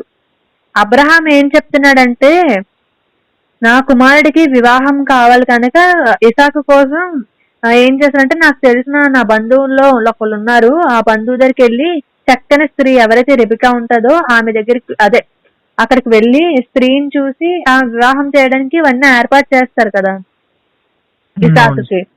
అయితే అప్పుడు ఒక వ్యక్తిని పంపిస్తారు. ఎవర వ్యక్తి అంటే అబ్రహాం దగ్గర ఉన్న ఎలియాజర్ ని పంపిస్తారు. ఇక్కడ ఎలియాజర్ అని పేరు మనకు కనిపించదు, కాకపోతే ఎలియాజర్ అంటే మేనేజర్. ఈ మేనేజర్ ఏమొచ్చి వెతకడానికి వెళ్తాడు పిల్లల్ని చూడడానికి. అయితే ఇసాకు కూడా వెళ్తాడు. అయితే ఎలియాజర్ మనం దేని కింద చూస్తున్నాం అంటే పరిశుద్ధాత్మ సాదృశ్యం కింద చూస్తున్నాం. ఒంటెలంటే ఏంటి అంటే, అక్కడున్న పట్టణంలో అబ్రహాం కన్నా ఎవరు కూడా ఆస్తిపరులు గాని అతనికి ఉన్న ఒంటెలు కానీ ఎవరికి లేవంట. అన్ని ఒంటెలు ఉన్నాయంట. అన్ని ఒంటెలు తీసుకెళ్ళి ఎక్కడికి తీసుకెళ్తున్నారు? స్త్రీని వెతకడానికి తీసుకెళ్తున్నారు. ఎవరికి? ఇసాకుకి పెళ్లి చేయడానికి. అయితే ఎలియాజర్ అంటే ఏంటంటే పరిశుద్ధాత్మ సాదృశ్యం కింద వస్తుంది. అబ్రహాం అంటే ఏంటి? అబ్రహాం దేనికి ప్రత్యేకత మనకి? అబ్రహాం దేనికి అర్థమవుతుందా? అబ్రహాం దేనికి ప్రత్యేకత? అబ్రహాం మనకి ఏమవుతారు? దేవుడు ఏమని పోల్చి చెప్పాడు అబ్రహాంకి? అబ్రహాంకి అబ్రహాం మనం ఒక పేరు పెట్టి పిలుస్తాం. ఏంటా పేరు? ఏమని? విశ్వాసులకు తండ్రి కదా. అబ్రహాం అంటే ఏంటి? తండ్రి అయిన దేవుని సాదృశ్యం. అర్థమవుతుందా? ఇసాక్ అంటే ఏంటి? ఇసాక్ అంటే సర్వెంట్స్ ఉన్నారు. ఈ సర్వెంట్స్ అంటే పని చేసిన వారు. అంటే ఇసాక్ ఇక్కడ ఎవరికి టైటిల్ కనిపిస్తుంది అంటే యేసుక్రీస్తు సాదృశ్యం కనిపిస్తుంది. ఎలియాజరు పరిశుద్ధాత్మ కింద సాదృశ్యం. అబ్రహాం అంటే తండ్రి, విశ్వాసులకు తండ్రి. ఆయన తండ్రి అంటే ఎవరు? దేవుడు. ఇసాక్ అంటే ఎవరు? జీసస్ అంటే దేవుని యొక్క సాదృశ్యం అన్నమాట. అంటే యేసుక్రీస్తు యొక్క సాదృశ్యం. అయితే ఎక్కడైతే అబ్రహాము దేవుడు ఒక మాట చెప్తాడు, ఏంటంటే నీకు ఒక్కడే ఉన్న ఒకే ఒక లేక ఉన్న కుమారుని నువ్వు తెచ్చి ఎక్కడంటే ఇలా ఒక ప్రదేశం ఉంది, ఆ ప్రదేశంలో నువ్వేం చేయాలంటే బలి ఇవ్వాలని చెప్పి అంటాడు. తీసుకెళ్తాడు కదా, కటేళ్లు పేరుస్తాడు.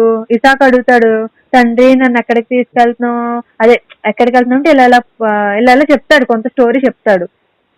నీకు బాగా గుర్తు తెచ్చుకో స్టోరీ. అయితే తెస్తే మరి అన్ని పేర్చావు, మరి పొటేలు ఎక్కడ అంటే అబ్రహాం ఏం చేస్తాడు, ఆకాశం వైపు చూసి, అంటే బాధ ఉంటది ఏ కొడుకైనా, కొడుకు ఇలా అవుతున్నాడు, ఇలా బలిస్తున్నానంటే. బాగా అర్థం చేసుకో. అయితే అక్కడ ఏం జరుగుతుంది, ఇసాకుని బలి ఇవ్వబోయే ప్లేస్ లోనే ఏం జరుగుతుందంటే పొటేలు బలిస్తారు. దేవుడు అక్కడ ఆఫ్ చేస్తాడు. ఎక్కడైతే బలి అక్కడ ఆగిపోయిందో అక్కడే యేసుక్రీస్తు వారి బలి జరిగింది, బలియాగం జరిగింది. సిలువలో ఆయన ప్రాణం పెట్టారు. అర్థమవుతుందా? అంటే ఇసాకు ప్లేస్ లో ఎవరు వచ్చారు?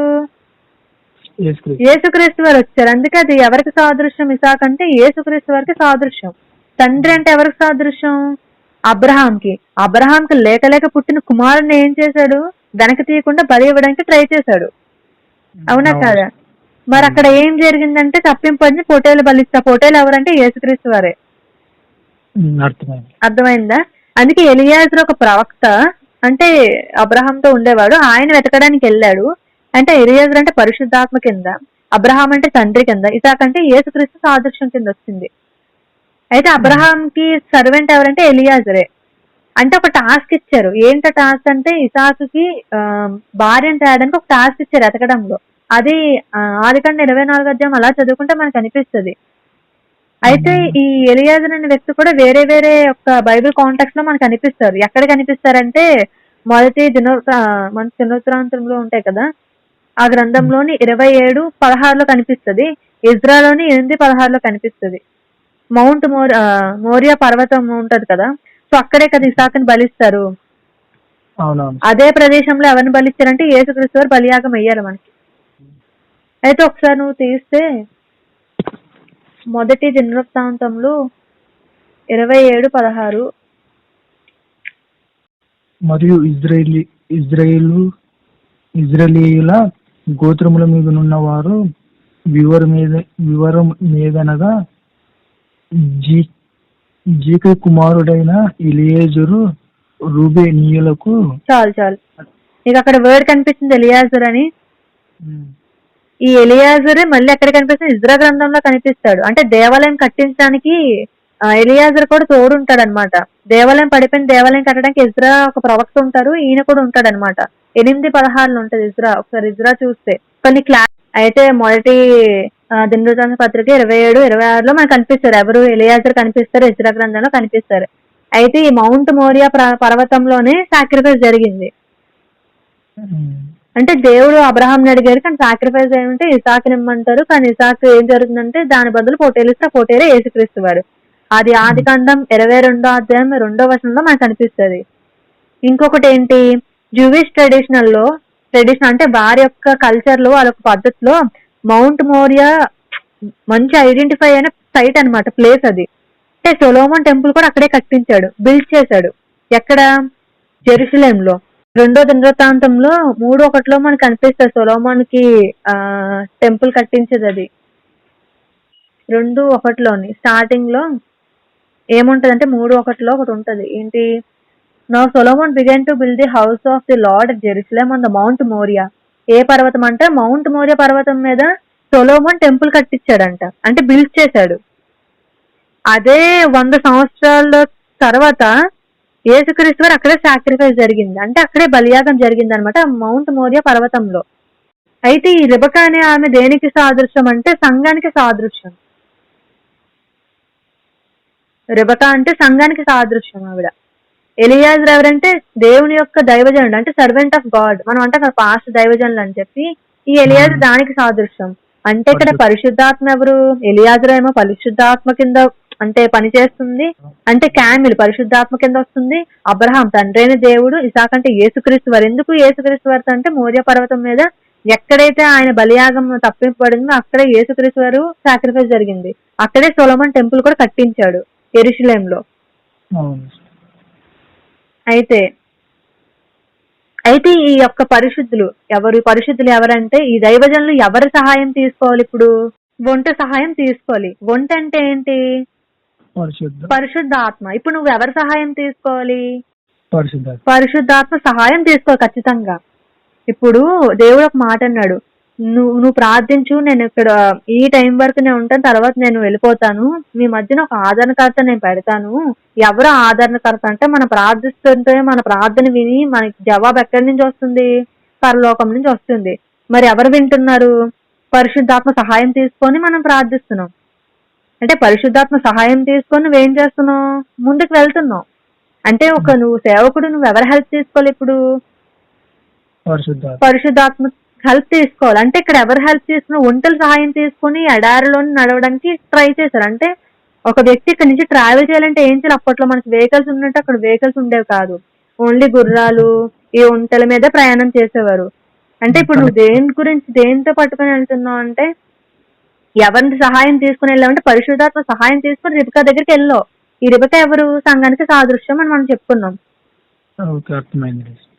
అయితే మనకి ఇంకొకటి కూడా ఉంది ఏంటంటే మన స్టార్టింగ్ వేరే ఒకటి ఉంటుంది, ఇండెక్స్ ఫింగర్ అంటాం. మన స్టార్టింగ్ చెయ్యి ఉంటుందా, స్టార్టింగ్ ఒక వేన్ ఉంటుందా, ఇండెక్స్ ఫింగర్ అంటాం కదా. ఆ వేను కూడా దానికి ఒక సాదృశ్యం ఉంది. అంటే ఫింగర్ దేనికి సాదృశ్యం అంటే దేవుని యొక్క ఫింగర్ అని అంటాం దీన్ని. నీ చేతికి ఒక వేన్ ఉంటది, ఆ వేన్ ఏమంటారు అంటే దేవుడి యొక్క వేన్ అంటాం, అంటే దేవుని యొక్క ఫింగర్ అంటాం. ఎందుకు దేవుని యొక్క ఫింగర్ అంటామంటే లూకాసు వార్త 11వ అధ్యాయం 20వ వచనంలో చూస్తే ఒకసారి తీయు. అయితే నేను దేవుని వ్రేలతో దయ్యములను వెళ్ళగొట్టుచున్న ఎడల నిశ్చయముగా దేవుని రాజ్యము మీ యొద్దకు వచ్చి ఉన్నది. ఇక్కడ నీకు ఒక టైటిల్ కనిపిస్తుంది ఏంటి అంటే నీ యొక్క చేతిని దేంతో పోల్చబడింది? దేవుని యొక్క ఫింగర్ గా పోల్చబడింది. ఈ ఫింగర్ తో దేవుడు నిన్ను ఏం చేయమంటున్నాడు? నేను దేవుని వ్రేళ్లతో దయ్యములను, ఎవరి వేలంట? దేవుని వేలంటే దేవుని యొక్క చేతి వేలు కాదు, మన వేణుని దేవుని యొక్క వ్రేలతో దెయ్యమును వెళ్ళగొట్టిన ఎడలు నిశ్చయంగా దేవుని రాజ్యం మీ ఎదుట వచ్చినాడు. అంటే దేవుడిని ఎంత శక్తి ఇచ్చాడు, మనకు అధికారం ఇచ్చాడు. దేనికి అధికారం ఇచ్చాడు? నీ చేత్తోని దెయ్యములు వెళ్ళడానికి అధికారం ఇచ్చాడు. అందుకే కొంతమంది దైవజనులు మీరు అంటుంటే వింటూ ఉండొచ్చు మీరు. వాళ్ళు ఏమంటారు, వాళ్ళు చేయి చూపించి వెళ్ళిపో అని అంటారు, ఆజ్ఞాపిస్తారు. కానీ దాని బ్యాక్గ్రౌండ్ ఏంటనేది మనకు తెలియదు. అంటే నీకు డౌట్ రావాలి కదా. అంటే ఒక సేవకుడు వచ్చారు, ఇలా ఒక దెయ్యం పట్టిన వారిని మీ దగ్గర తీసుకొచ్చారంటే వాళ్ళు ఏం చేస్తారు? తల మీద చెయ్యరు, కొంతమంది తల మీద చెయ్యేస్తారు, కొంతమంది చెయ్య పైకి చాపుతారు, కొంతమంది వాళ్ళ చూపుడు వేలు ఏదైతే ఉందో దాంతో చూపించి ఇలా ఇలా తరుముతుంటారు. అయితే దాని అర్థం ఏంటి? దేవుని యొక్క అధికారం ఇచ్చాడు, అంటే దేవుడు బ్రెయిన్ ఇచ్చాడు. అంటే దేవుని యొక్క ఫింగర్ తో మనం ఏం చేస్తున్నాం? దేవుడి యొక్క యేసునామంలో దాన్ని వెళ్ళగొడుతున్నాం. ఇంకా క్లియర్ గా నీ కాంటెక్స్ట్ తెలియాలంటే మత్తయి సువార్త తీస్తే, మత్తయి సువార్త 12వ అధ్యాయము 28 ఒకసారి చూస్తే అందులో మీకు క్లియర్ కాంటెక్స్ట్ ఉంటది. దేవుని ఆత్మ వలన నేను దయ్యములను వెళ్ళగొట్టుచున్న ఎడల నిశ్చయముగా దేవుని రాజ్యము మీ యొద్దకు వచ్చి ఉన్నది. ఇక్కడ నీకేం కనిపిస్తుంది? దేవుని యొక్క ఆత్మ వలన నేను దయ్యమును. ఏ ఆత్మ అంట? దేవుని ఆత్మ. ఆత్మ అంటే ఏంటి? పరిశుద్ధాత్మ. దేవుని ఫింగర్ ఒకటి ఉంది. ఆ ఫింగర్ దేనికి సాదృశ్యం అని తెలియాలి. మనకు ఒక చెయ్యి ఉంది, దానికి వేలు ఉంది, అంటే ఆ వేలు దేనికి సంబంధించినవా మనకి ఉంటది కదా. ఏదైనా జబ్బు వస్తే దీనికి రిలేటెడ్ ఎలా తెలుస్తుంది? మనకు అవగాహన ఉంటది కాబట్టి తెలుసుకుంటాం. ఈ డాక్టర్ దగ్గరికి వెళ్ళాలా, ఆ డాక్టర్ దగ్గరికి వెళ్ళాలని చెప్పి. అలాగే మనకి వేనుందా, వేను దేనికి సాదృశ్యం మనకు తెలియాలి. అయితే దేవుని ఆత్మ అంటే ఏంటి? దేవుని యొక్క పరిశుద్ధాత్మ నీలో ఉన్నప్పుడు, పరిశుద్ధాత్మ నింపబడినప్పుడు నువ్వు నీ చేత్తోని ఎవరికైనా ప్రార్థిస్తున్నప్పుడు నువ్వు చేతితో కమాండ్ చేస్తే నీకు అధికారం ఉంది. నువ్వు కమాండ్ చేస్తే ఏం జరుగుతుంది? దెయ్యములను వెళ్ళగొట్టిన ఎడల నిశ్చయంగా దేవుని రాజ్యం ఎక్కడ ఉందంట? మన మధ్య ఉందంట. పరిశుద్ధాత్మ అక్కడ ఉంటే అక్కడే దేవుడి రాజ్యం ఉన్నట్టు. అంటే నీ మధ్యలో ఇప్పుడు ఏముంది? పరిశుద్ధ ఆత్మ ఉంది, దేవుని రాజ్యం ఉంది. ఇంకా క్లియర్ గా తెలియాలంటే నిర్గమకాండంలోకి వెళ్తే నీకు క్లియర్ కట్ గా కనిపిస్తుంది. నిర్గమకాండంకి వెళ్ళి ఒకసారి. నిర్గమకాండం 31వ అధ్యాయం 18. మరియు ఆయన సీనాయి కొండ మీద మోషేతో మాట్లాడుట చాలించిన తర్వాత ఆయన తన శాసనములు గల 2 పలకలను, అనగా దేవుని వ్రేలతో వ్రాయబడిన రాతి పలకలను అతనికిచ్చాను. అయితే ఇక్కడ నీకు కాంటెక్స్ట్ చూడు. మోషే ఏం చేశాడంట? ఐగుప్తు నుంచి ఇశ్రాయేలు బానిసత్వం నుంచి విడిపించి చాలా చాలా కష్టాలు ఎదుర్కొంటూ దాన్ని అంతా చూసుకుంటూ ఎక్కడి వరకు వచ్చాడు? అరణ్యం వరకు వచ్చాడు. అరణ్యం వరకు వచ్చి ఏం చేస్తాడు? మీరు ఇక్కడే ఉండండి, నేను వచ్చే వరకు ఎక్కడికి వెళ్ళొద్దని చెప్పి 40 రాత్రులు 40 పగళ్ళు ఏం చేశాడు? ఉపవాసం ఉండి, కఠినమైన ఉపవాసం ఉండి, ఎటువంటి ఆహారం తినక, నీళ్లు తాక ఎక్కడ గడిపాడు? సినాయి పర్వతం మీద, అంటే అతి పరిశుద్ధమైన స్థలం దగ్గరికి వెళ్ళి గడిపిన తర్వాత 40 రోజులు నీళ్లు లేవు, ఏం లేవు, రాత్రి పగళ్ళు ఉండి ఏం చేశాడు? మన కమాండ్మెంట్స్ వచ్చాయి, 10 ఆజ్ఞలు వచ్చాయి. ఈ 10 ఆజ్ఞలు ఎవరు రాశారంట? ఎవరు రాశారు 10 ఆజ్ఞలు? ఇప్పుడు చదివావు కదా. దేవుని వేలతో. ఎవరి వేలుతోని? దేవుడి వేలంటే ఏంటి? పరిశుద్ధాత్మతో రాయబడింది. అంటే చాలా మంది ఏమంటారు అంటే దేవుడికి రూపం లేదంటారు. రూపం లేకుండా మరి దేవుడు అలా వేలుతో రాశారు అంటే తండ్రి ఉన్నాడు, కుమారుడు ఉన్నాడు, పరిశుద్ధాత్మ దేవుడు ఉన్నాడు ఇక్కడ. అంటే ముగ్గురు పనిచేస్తున్నారు ఇక్కడ. అవునా కాదా? మనం ఏమనుకుంటామంటే ఎవరైనా ఏదైనా చేస్తే ఏంటి ఇలా చేస్తున్నారు అంటాం, కానీ పరిశుద్ధాత్మ అంటే ఏంటి, అసలు ఇన్ని ఉంటాయా అని చెప్పి మనకి తెలీదు. ఇక్కడ ఏం చెప్పబడుతుందంటే దేవుని వేలకి అంత ప్రత్యేకత, అంటే మన వేలికి దేవుడు అంత అధికారం ఇచ్చాడు. ఒకసారి చూడు, ఆలోచించు. దేవతలు కూడా ఈ అధికారం ఇవ్వలేదు. దేవుడు స్వయంగా దేవుడే రాశాడంట చేత్తో. ఏంటి? 10 ఆజ్ఞల్ని. అంటే ఎవరైనా గ్రహిస్తున్నారా? పోనీ ఎవరైనా కమాండ్మెంట్స్ ఫాలో అవుతున్నారా? అంటే స్వయంగా దేవుడు రాయడం ఏంటి? వింతే కదా దేవుడు రాయడం అంటే. నీకు అనిపిస్తుంది కదా దేవుడు వేలుతో రాయడం ఏంటి, ఎలా రాశాడు ఏంటి, వచ్చాడా? దేవుడు ఒక మాట అంటాడు ఏంటి, నువ్వు నా ముఖాన్ని నువ్వు చూడలేవు, నా వెనక వీపు భాగాన్ని మాత్రమే నువ్వు చూస్తావు అని అంటాడు. మరి ముఖాన్ని చూడనప్పుడు ఆయన వచ్చి ఎలా రాశాడంటో నీకు రావాలి కదా డౌట్స్. నేను ఫ్రెండ్ తో అంటే స్నేహితుడితో మాట్లాడినట్టు నేను మాట్లాడుతున్నాను దేవుడితో ఒక దగ్గర అంటాడు అదే కాంటెక్స్ట్ లో. మళ్ళీ ఇంకో దగ్గర ఏమంటాడు, నువ్వు నన్ను చూడలేవు అంటాడు, మోషేని మొహాన్ని చూపించేవాడిని నేను చూడలేను అంటాడు. మళ్ళీ ఇంకేమంటాడు, నా వెనుక వీపు భాగాన్ని మాత్రమే చూస్తావు, ముందు చూడలేవు అన్నాడు. అవునా కాదా? అయితే ఇక్కడ ఏం జరుగుతుందంటే జూలియస్ స్మిత్ అని 50-70s లో హీబ్రూ నుంచి ఇంగ్లీష్ కి ట్రాన్స్లేట్ చేశాడు. డైరెక్ట్ హీబ్రూలోని ఎటువంటి ట్రాన్సాక్షన్ అంటే అటు ఇటు ముక్కలు ఎగరేయడం కాకుండా మొత్తం అంతా ఉన్న కాంటెక్స్ట్ అంతా రాశాడు. ఏంటంటే మనం స్టార్టింగ్ ఒక చదువుకున్నాం, సంఖ్యాకాండం 6:23-24 దేవుని యొక్క కృప, దేవుని యొక్క ముఖ కాంతి కోసం, దేవుని యొక్క కాపుదల కోసం చూస్తాం. అంటే ఇక్కడ దేవుడు బ్రేల్ అంటే ఏంటంటే పరిశుద్ధాత్మ అవుతాడు. అయితే దేవుడి ముఖం కూడా దేనికి సాదృశ్యం, పరిశుద్ధాత్మకి సాదృశ్యం అంటే అవుతది. ముఖకాంతి చూడడం అంటే కష్టం. మనకి కొత్త నిబంధనలకు వచ్చేసరికి దేవుడితో మనం మాట్లాడేస్తున్నాం, డైరెక్ట్ గా మోకాలు వేస్తున్నాం. దేవుని బ్రేల్ అంటే పరిశుద్ధాత్మ అని చెప్పాము, దేవుని ముఖం కూడా పరిశుద్ధాత్మ కింద వస్తాం. దీనికి మనకి కాంటాక్ట్స్ ఎక్కడంటే సంఖ్యాకాండం 6:23-27 వరకు చదివితే నీకు కనిపిస్తుంది. తర్వాత దేవుడి సన్నిధి, దేవుడు సమాధాన సన్నిధిని, దేవుని ఎదుట ఇవన్నీ ఉన్నవి అంతే కదా. దేవుని యొక్క సన్నిధి, దేవుడు అంటే ఎవరు, సమాధాన సన్నిధి అంతే కదా. అయితే మోషే ఆది కాండంలో దేవుని చూస్తాడు. మౌంట్ సినాయి పర్వతం మీద 40 రోజులు ఉపవాసం ఉన్నప్పుడు రాత్రులు పగలు అక్కడే ఉండి, అంటే ఈ 40 రోజుల్లో అక్కడ ఏం జరిగిందో ఏ నరునికి తెలియదు. అయితే నిర్గమకాండంలో 34వ అధ్యాయం తీస్తే నీకు కనిపిస్తుంది, అక్కడ నేను చెప్తాను. నిర్గమకాండం 34 తెయ్యు. మోషే సినాయి కొండ దిగుచుండగా శాసనములు గల ఆ 2 పలకలు మోషే చేతిలో ఉండెను. అతడు ఆ కొండ దిగుచుండగా ఆయన అతనితో మాట్లాడుచున్నప్పుడు తన ముఖ చర్మము ప్రకాశించిన సంగతి మోషేకి తెలిసి ఉండలేదు. అహరోనును ఇజ్రాయేల్ అందరూ మోషేను చూచినప్పుడు అతని ముఖ చర్మము ప్రకాశించెను గనుక వారు అతని సమీపింప వేరచిరి. ఓకే, అయితే ఇక్కడ ఏం జరిగింది, 40 రోజులు ఉపవాసం ఉండి ఎవరున్నారు, ఏ నరుడు లేడు, ఎవరో లేరు. అక్కడ ఏం జరిగిందో మోషేకి కూడా తెలీదు. అంటే మోషేకి తెలియదు అంటే ఆయన ముఖం ప్రకాశిస్తుందని ఆయనకు తెలియదు. ఈ 40 రోజుల్లో ఆయన కొండ దిగి వస్తున్నప్పుడు, ఈ సినాయి పర్వతం మీద కింద దిగుతున్నప్పుడు వీళ్ళందరూ ఏం చేస్తున్నారు, ఆయన ఒక ముఖ కాంతిని తట్టుకోలేక ముసుగేసుకున్నారు. అంటే ఇక్కడ కాంటెక్స్ట్ ఏంటంటే, ఇప్పుడు మోషే ఒక ముఖాన్నే నువ్వు చూడలేకపోతుంటే దేవుడు నువ్వు చూడగలుగుతావా? ఇప్పుడు మోషే అంత వాడే 40 రోజులు దేవుడితో గడిపి అక్కడి నుంచి వస్తే నరులు చూసి ఆయన ఒక ముఖం మీద ఉన్న షైనింగ్, ఆ కాంతిని చూడలేక మొహాన్ని కప్పుకున్నారు. అలాంటిది డైరెక్ట్ గా దేవుని మనం చూడగలుగుతామా, ఆయన వెలుగును తట్టుకోగలమా అంటున్నా. అంటే మోషేకున్న వెలుగునే మనం తట్టుకోలేము, మరి మనం దేవుని యొక్క వెలుగును తట్టుకోగలుగుతామా లేదా? లేదు. అయితే మరి ఆయన మీద ఉన్న ముఖకాంతి ఏంటి, దేవుడు, పరిశుద్ధాత్మ.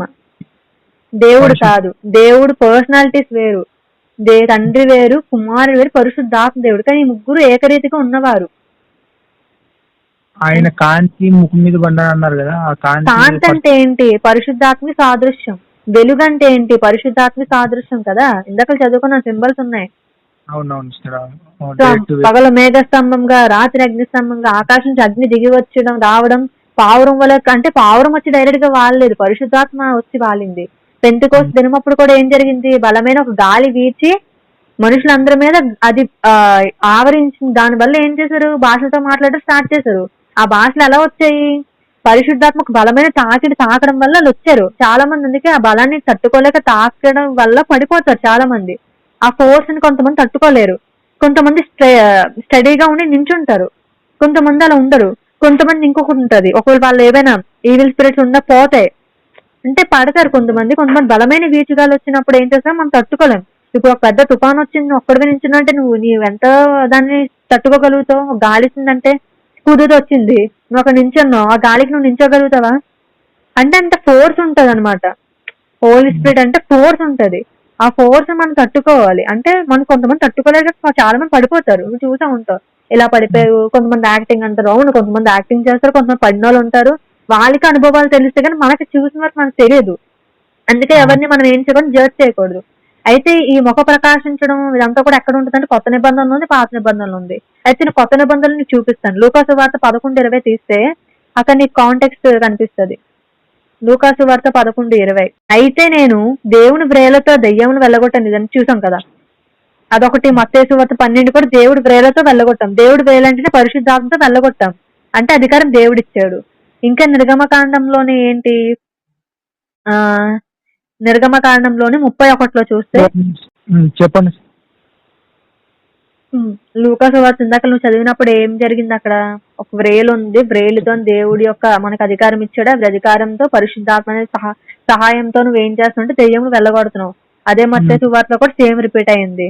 అండ్ ఎగ్జోడస్ అంటే నిర్గమకాండం 31:18లో కూడా ఏముంది, మరియు ఆయన సినాయి పర్వతం, సినాయి కొండ మీద మోషేతో మాట్లాడుతా చాలించిన తర్వాత ఆయన తన శాసనములు గల 2 పలకలను, అనగా దేవుని వ్రేలతో వ్రాయబడిన రాతి పలకలను అతనికి ఇచ్చాను.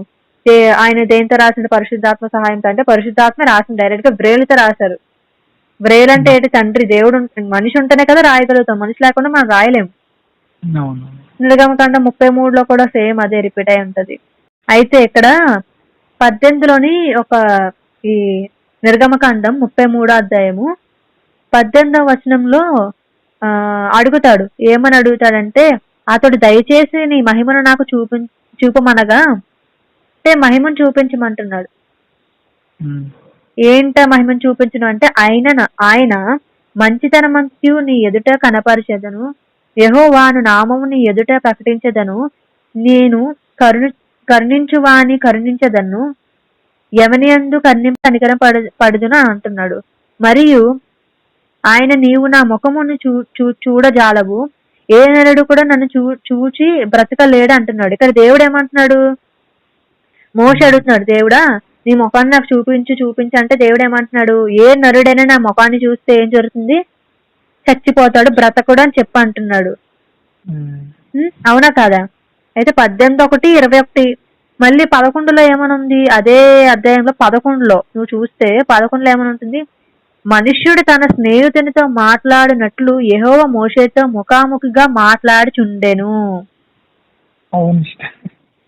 అంటే చూడు, ఇక్కడ ఏమనుంది? స్నేహితుడితో మాట్లాడుతున్నట్టు యెహోవా మోషేతో ముఖాముఖిగా మాట్లాడుతున్నాడంట. అవునా కాదా?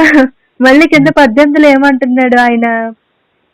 అందుకు ఆయన దయచేసి నీ మహిమను నాకు చూపించంటే ఆయన మంచితనము కరుణను ఇవన్నీ చూపిస్తున్నాడు. మళ్ళీ కింద ఏమంటున్నాడు? మరియు ఆయన నీవు నా ముఖమును చూడజాలవు, ఏ నన్ను చూసి బ్రతకలేడు అంటున్నాడు ఆయన. పైన ఏమంటున్నాడు? స్నేహితుడితో మాట్లాడినట్టు మాట్లాడుతున్నాను అంటున్నాడు ఆయన. మళ్ళీ ఏమంటున్నాడు? 11లో ఏమంటున్నాడు?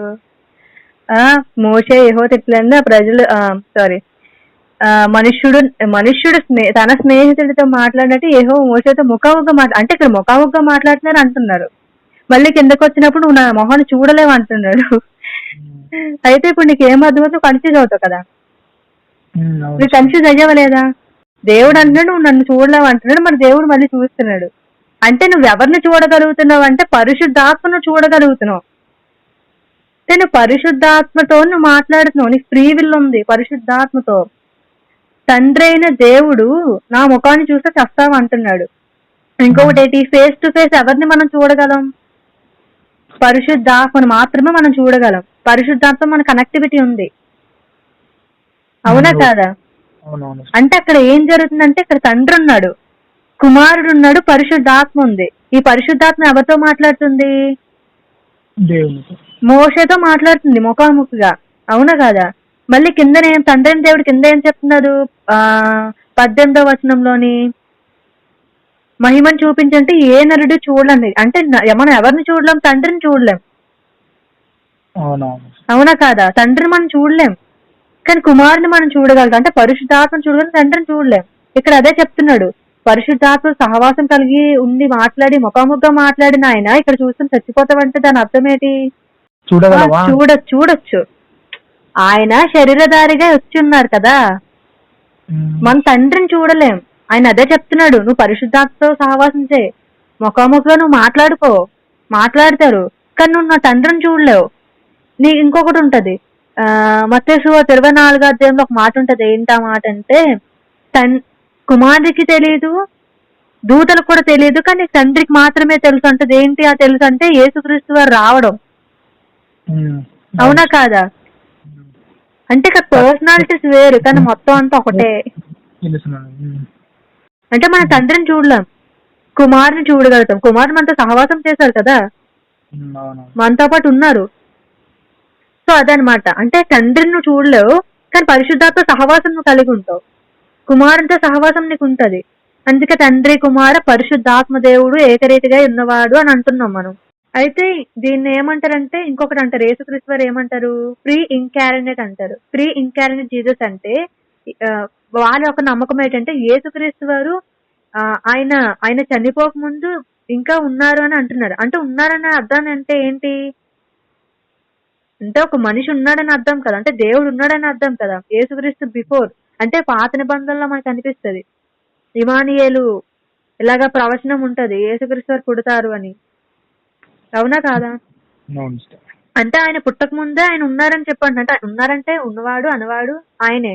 యోహాను రాసిన పత్రిక 1వ అధ్యాయం 1-14 వరకు చూస్తే, ఆది యందు వాక్యం ఉండెను, వాక్యం దేవుని యొద్ద ఉండెను, వాక్యం దేవుడే ఉండెను అంటున్నాడు. వాక్యం అంటే ఏంటి? వాక్యం అంటే దేవుడి స్త్రీలతో రాసింది, పరిశుద్ధాత్మ దేవుడు. వాక్యం దేవుడి యొద్ద ఉండడం ఏంటి? మనిషి ఉండడం అంటే ఏంటి? ఉండడం అంటే ఏంటి? మనిషి ఉన్నారని అర్థం అక్కడ. వాక్యం ఎవరు? దేవుడే వాక్యం. అంటే నేనే మార్గం, నేనే సత్యం, నేనే జీవం, నా ద్వారా తప్ప వేరెవరు తండ్రి యొద్దకు వెళ్ళలేరని చెప్పి దేవుడి వాక్యం చెప్తుంది. అంటే ఇవన్నీ ఎందుకు చెప్తుందంటే ఇదంతా ఒక కాంటెక్స్ట్. ఆయన ఆది యందు దేవుని ఎదుట ఉండెను. ఎవరు ఆయన? ఆయన ఆది యందు దేవుని యొద్ద ఉండెను. ఎవరున్నారంటే కుమారుడు ఉన్నాడు. ఎక్కడ? ఆది యందు. జగత్ పునాదులు వేయబడక ముందు దేవుడు అంటాడు. ఒకటి స్టార్టింగ్ లో ఆదికాండం 1వ అధ్యాయంలోని, రండి మనం నరులు చేద్దాము అని చెప్పి అంటారు. అక్కడ ప్లూరల్ వస్తుంది, సింగులర్ రాదు చదివితే. చేద్దాం రండి అన్నారు. రండి అంటే ఎవరు? తండ్రి, కుమార్, పరిశుద్ధాత్మ కలిసి ఏం చేశారు? ఆదాం చేశారు. అయితే ఆయన ఆది యందు దేవుని యొద్ద ఉండెను, సమస్తము ఆయన మూలంగా కలిగాను. ఎవరి మూలంగా? ఆయన మూలంగా. అంటే ఎవరు? తండ్రి మూలంగా కలిగాం మనం. కలిగిన తేజీ ఆయన లేకుండా కలగలేదు. ఆయన ఉంటేనే కదా మనం ఉంటాము. అందుకే దేవుడు ఆయన పోలికలో చేసుకున్నామని చెప్పి అంటున్నాడు. ఆయనలో జీవం ఉండెను, ఆ జీవం మనుషులకు వెలుగై ఉండెను. ఆ జీవం అంటే ఏంటి? రక్త మాంసాలు కలిగి మనం ఉన్నాం, లైఫ్ ఉంది, మనకు ఒక జీవం ఉంది. ఆ వెలుగు చీకటిలో ప్రకాశిస్తున్నది, కానీ చీకటి దాన్ని గ్రహింపలేకుండెను. చీకటి అంటే గ్రహింపదంట. అంటే వెలుగు చీకటికి చాలా డిఫరెన్స్ ఉంది. ఆ వెలుగు చీకటిలో ప్రకాశిస్తుందంట. ఏంట ప్రకాశించడం అంటే, ఈ పాపమంతా కమ్మేసి ఉన్న ఒక పాపంలో నిండిపోతే దేవుడు ఏం చేశాడు? తన ఒక వెలుగును, ఒక పరిశుద్ధాత్మను ఏం చేశాడు? స్త్రీ గర్భంలో పంపించాడు. పంపించి ఏం చేశాడు? లోకానికి వెలుగుగా అయ్యాడు. ఎప్పుడు? ఆయన పుట్టిన తర్వాత. చనిపోయి మనకు వెలుగునే కదా ఆయన ఇచ్చారు, పరిశుద్ధాత్మని ఇచ్చాడు. ఆ పరిశుద్ధాత్మనే పంపించాడు స్త్రీ గర్భంలోకి. యోహాను అతని మూలంగా అందరు విశ్వాసించినట్లు అతడు ఆ వెలుగు గురించి సాక్ష్యం ఇచ్చుటకు సాక్షిగా వచ్చాను. వెలుగు అంటే ఎవరు? యేసుక్రీస్తు వారు, పరిశుద్ధాత్మ దేవుడు. అతడు ఆ వెలుగే ఉండలేదు, గాని ఆ వెలుగును గూర్చి సాక్ష్యం ఇచ్చుటకు అతడు వచ్చాను. నిజమైన వెలుగుండెను, అది లోకంలోకి వచ్చెను, ప్రతి మనిషిని వెలిగించుచున్నది. ఆయన లోకంలో ఉండెను, లోకం ఆయన మూలంగా కలిగాను, కానీ లోకం ఆయనను తెలుసుకోలేకపోతుంది అంటున్నాడు. ఆయన తన స్వక్రియల ఎదుట వచ్చెను, ఆయన స్వక్రియలు ఆయనకు అంగీకరింపలేదు. తాను ఎందరు అంగీకరించిన వారందరూ, అనగా తన నామముందు విశ్వసించి వారందరూ దేవుడి పిల్లలగుటకు ఆయన అధికారం అనుగ్రహించాను. అంటే దేవుడు ఇక్కడ అనుగ్రహించినట్టు ఎవరికి? ఇశ్రాయేలు ప్రజలకే కాదు, ప్రతి ఒక్క మనుషునికి అంటున్నాడు. ఎవరి నామం అంట? తన నామమందు విశ్వసించి వారందరికీ దేవుడి పిల్లలగుటకు ఆయన అధికారం అనుగ్రహించాను అంటున్నాడు. దేనికి అధికారం ఇచ్చాడంటే, ఈ అపవాది యొక్క తలని చితగొట్టడానికి అనుగ్రహించాడు. అంటే మనకు అధికారం ఇచ్చాడు. అంటే దేవుడికి ఒక కోరిక ఉంది. నీకు చెప్పాను నిమ్రోదు కోసం ఆల్రెడీ. నిమ్రోదు ఒక పరాక్రమశాలి, వేటగాడు, దుర్మార్గుడు, నైతిక విలువలు తెలియవు. వాడేమొచ్చి వాడొక మార్గం స్థిరపరచుకుని బొబ్బులోని ఒక రాజ్యం ఆకాశం అంత ఎత్తుగా ఒకటి కట్టాడు, అంటే దేవుడి కంటే ఎత్తుగా అని. అంటే దేవుడు ఏంటంటే మన పిల్లల్ని కనాలి, పిల్లల్ని పెంచాలి, పెద్ద చేయాలి, ఫ్రూట్ఫుల్ అవ్వాలి, ఫలించాలి అని, బ్లెస్ చేయాలి అని దేవుడు ఒక ఆశీర్వాదం. అది యొక్క అపవాది ఆపడానికి ట్రై చేస్తుంది అనమాట. అందుకే ఎప్పుడు కూడా ఇస్రాయల్ ప్రజల ప్రతి ఒక్క దేశం కూడా నచ్చదు ఇస్రాయల్ అంటే. ఎందుకంటే వాళ్ళు దేవుని యొక్క చూసన్ పీపుల్, అంటే దేవుని రక్షించుకున్న ప్రజలు వాళ్ళు. అందుకని వీరందరూ తిరగబడుతున్నారు. ఇదే ఫిలిప్పీ రాసిన పత్రికలో మనకి ఫిలిప్పీలు ఇంకా కొలసీలోని కనిపిస్తుంటది. ఫిలిప్పీలు రాసిన పత్రిక 2వ అధ్యాయము 6 నుంచి 7 వరకు చదివితే ఏంటుంటది? ఆయన దేవుని స్వరూపము కలగని వాడై ఉండి దేవునితో సమానంగా ఉండుట విడిచిపెట్టకూడదని భాగ్యమని ఎంచుకొనలేదు గాని, మనుష్యుల పోలికగా పుట్టి దాసుని స్వరూపం ధరించుకొని తనను తాను రిక్తునిగా చేసుకొనెను. అర్థమైందా? ఆయన దేవుని స్వరూపముందు కలిగిన వాడి అండి, అంటే దేవుని యొక్క స్వరూపం కలిగి ఉన్నాడు, దేవునితో సమానంగా ఉన్నాడంట. దేవునితో సమానంగా ఎవరుంటారు? మనుషులైతే ఉండలేరు కదా. దేవుడితో సమానంగా ఉండాలంటే దేవుడితో ఉన్న క్వాలిటీస్ ఆ వ్యక్తికి ఉండాలి. ఆ క్వాలిటీస్ ఎవరిలో ఉంటాయి? మనుషుల్లో ఉంటాయా? ఉండలేవు. మరి ఈ దేవునితో సమానంగా ఉన్నట్టు ఎవరంటే యేసుక్రీస్తు వారే. దేవుని స్వరూపము కలిగిన వాడై ఉండి దేవునితో సమానంగా ఉండట విడిచిపెట్టకూడదని భాగ్యమని ఎంచుకొనలేదు గాని, మనుష్యుల పోలికగా పుట్టి, ఎవరి పోలికంట? మనలాగా పుట్టి, అంటే మనలాగా వచ్చి దాసుని స్వరూపము. దాసులు అంటే ఎవరు? సర్వెంట్ అని మనం ఎప్పుడు పిలుస్తాం? మన కింద ఎవరినైనా వ్యక్తిని మన కింద పెట్టుకుంటే వాడిని దాసునిగా పిలుస్తాం. ఆయన ఏం చేశాడు? నార్మల్ గా హ్యూమన్ గా వచ్చి మనలాగుండి దాసుని స్వరూపం ధరించుకొని తనను తాను రిక్తుగా చేసుకున్నాడు, తగ్గించుకున్నాడు. ఇది ఎవరికి సాధ్యం? మనుషులకు సాధ్యం అంటే లేదు. ఎవరికి సాధ్యం? తండ్రి అయిన దేవుడు ఒకరికి సాధ్యం. ఆయన ఒక్కడే దీనమంతు కలిగిన వాడు. కానీ మన దీనం మనసుతో మనం ఉండగలం అంటే ఉండలేం. అంటే చెప్తున్నాను, తండ్రి ఎవరు, పరిశుద్ధాత్మ ఎవరు, కుమారుడు ఎవరు, వీరంతా ఒకటే అని చెప్పి ఇక్కడ కాంటెక్స్ట్ మనకు అనిపిస్తుంది. అదే కొలసీయులకు రాసిన పత్రికలోని 1:15 నుంచి 17 వరకు చూస్తే, ఆయన అదృశ్య దేవుని స్వరూపి అయి సర్వ సృష్టికి ఆది సంభూతుడై ఉన్నాడు. అదృశ్య దేవుడు అంటే ఏంటి? ఇన్విజిబుల్ అంటే ఏంటి? కనిపించదు. అవును కదా. ఆయన అదృశ్య దేవుని స్వరూపి అయి సర్వ సృష్టికి ఆది సంభూతుడై ఉన్నాడు. ఏలే అనగా ఆకాశం అందున్నవి భూమి అందున్నవి అదృశ్యమైపోవు గాని అదృశ్యమైనవి గాని అవి సింహాసనములైనను, ప్రభుత్వములైనను, ప్రధానులైనను, అధికారములైనను సర్వమును ఆయన యందు సృజింపబడెను. సర్వము ఆయన ద్వారా ఆయనను బట్టి సృజింపబడెను. ఆయన అన్నిటికంటే ముందుగా ఉన్నాడు. ఆయనే సమస్తమునకు ఆది సంభూతుడు. ఎవరాయన? యేసుక్రీస్తు వారు ముందు నుంచి ఉన్నారని చెప్పి ఇక్కడ వాక్యం చెప్తుంది. కొలసీయులకు రాసిన మొదటి పత్రిక 15 నుంచి 17 వరకు మనం చదివితే, అయితే ఈ ఆదికాండం అయితే మోషే రాశాడు. అయితే ఈ రెవల్యూషన్ అనేది ఎప్పుడు వచ్చింది? పరిశుద్ధాత్మ రివీల్ చేసింది. ఎక్కడ రివీల్ చేసింది? 40 రోజులు ఉపవాస ప్రార్థన చేసినప్పుడు. ఎవరు ఉపవాస ప్రార్థన చేశారు? మోషే ప్రార్థించాడు. అయితే ఒక మాట అంటాడు, నువ్వు నన్ను చూస్తావు గాని, అంటే ఒకసారి నువ్వు చూస్తే నిర్గమకాండం 33:23 చూస్తే, you shall see my back, my face shall not be seen అని ఉంటది. దానికి ఒక అర్థం ఉంది. ఒకసారి చదివితే నీకు తెలుస్తుంది. నిర్గమకాండం 33వ అధ్యాయము 23 లాస్ట్. నేను నా చెయ్యి తీసిన తరువాత నా వెనుక పరిశ్రమమును చూచేదవు కానీ నా ముఖమును నీకు కనబడదని మోషేతో చెప్పాడు. అయితే స్టార్టింగ్ మనం ఇందాక చదివినప్పుడు ఒక చదివాము. ఏం చదివాము? ఇద్దరు కలిసి ఎలా మాట్లాడుకున్నారంట? ముఖాముఖిగా స్నేహితుల్లా మాట్లాడుకున్నారు అని విన్నాం. ఆ దేనికి సాదృశ్యం? పరిశుద్ధాత్మతో మాట్లాడుకున్నారు. మళ్ళీ దేవుడు ఇంకో మాట ఏమన్నాడు? నువ్వు నన్ను నరులు ఎవరు చూడలేరు, చచ్చిపోతారని చెప్పి అన్నారు. మరి ఇక్కడ నిర్గమకాండం మళ్ళీ లాస్ట్ లో ఏమంటున్నాడు? నా వెనుక పార్శ్వం అంటే నా వెనక నువ్వు చూస్తావు కానీ నువ్వు నా ముందు చూడలేవు అంటున్నారు. అసలు దాని అర్థం ఏంటి? బ్యాక్ చూడడం ఏంటి? ఫేస్ ఎందుకు మనం చూడలేమంటే బ్యాక్ అంటే దేని కింద వస్తుంది? మన ముందున్నది ఏంటి? ఫ్యూచర్. మనం బ్యాక్ ఉన్నది ఏంటి? పాస్ట్. అంటే దేవుడు ఏం చెప్తున్నాడు మోషేకి? నా పాస్ట్ నువ్వు చూడగలుగుతావు కానీ నా ఫ్యూచర్ నువ్వు చూడలేవు అంటున్నాడు. అంటే బ్యాక్ అంటే పాస్ట్ లో జరిగింది చూస్తావు, ఫ్రంట్ అంటే ఏంటి? పరిశుద్ధాత్మను చూడలేవు అంటున్నాడు. కానీ పరిశుద్ధాత్మ ఎక్కడ స్టార్ట్ అయింది? మోషే ఉన్న టైంలోనే అక్కడి నుంచి స్టార్ట్ అయింది కదా. ఆయన మాట్లాడడం, అదంతా రెవల్యూషన్ రావడం. ఈ రెవల్యూషన్ ఎక్కడి నుంచి స్టార్ట్ అయింది? మోషే నుంచి స్టార్ట్ అయింది కదా మనకి పరిశుద్ధాత్మ. అంటే దేవుడు ఏమంటున్నాడంటే ఈ పాస్ట్ అంటే మోషే టైంలో ఉన్నదంతా కూడా నువ్వు అదొకటే చూడగలవు కానీ తర్వాత జరుగుతున్న ఈవెంట్స్ మనం చూడలేం. అంటే కొత్త నిబంధనలో జరిగిన ఈవెంట్స్ అన్ని మోషే చూసాడా అంటే చూడలేడు. అంటే ఫ్యూచర్ తెలీదు, పాస్ట్ మాత్రమే తెలుసు. అంటే యేసుక్రీస్తు వారి ఫ్యూచర్ కోసం తెలియదు కదా. అంటే పాస్ట్ జరిగిపోయింది తెలుసు కానీ నువ్వు రాబోతుంది తెలియదు ఎవరికి? మోషే కంటే నువ్వు నా వెనకం చూసాక నువ్వు ముందు చూడలేవని చెప్పి అంటున్నాడు ఆయన. ఈ మోషే కూడా ఏంటి? లేవి గోత్రానికి సంబంధించిన వాడు. అదే దేవుడు ఏం చెప్తున్నాడంటే కొత్త నిబంధనలో మనకు ఒక గిఫ్ట్ ఇచ్చాడు.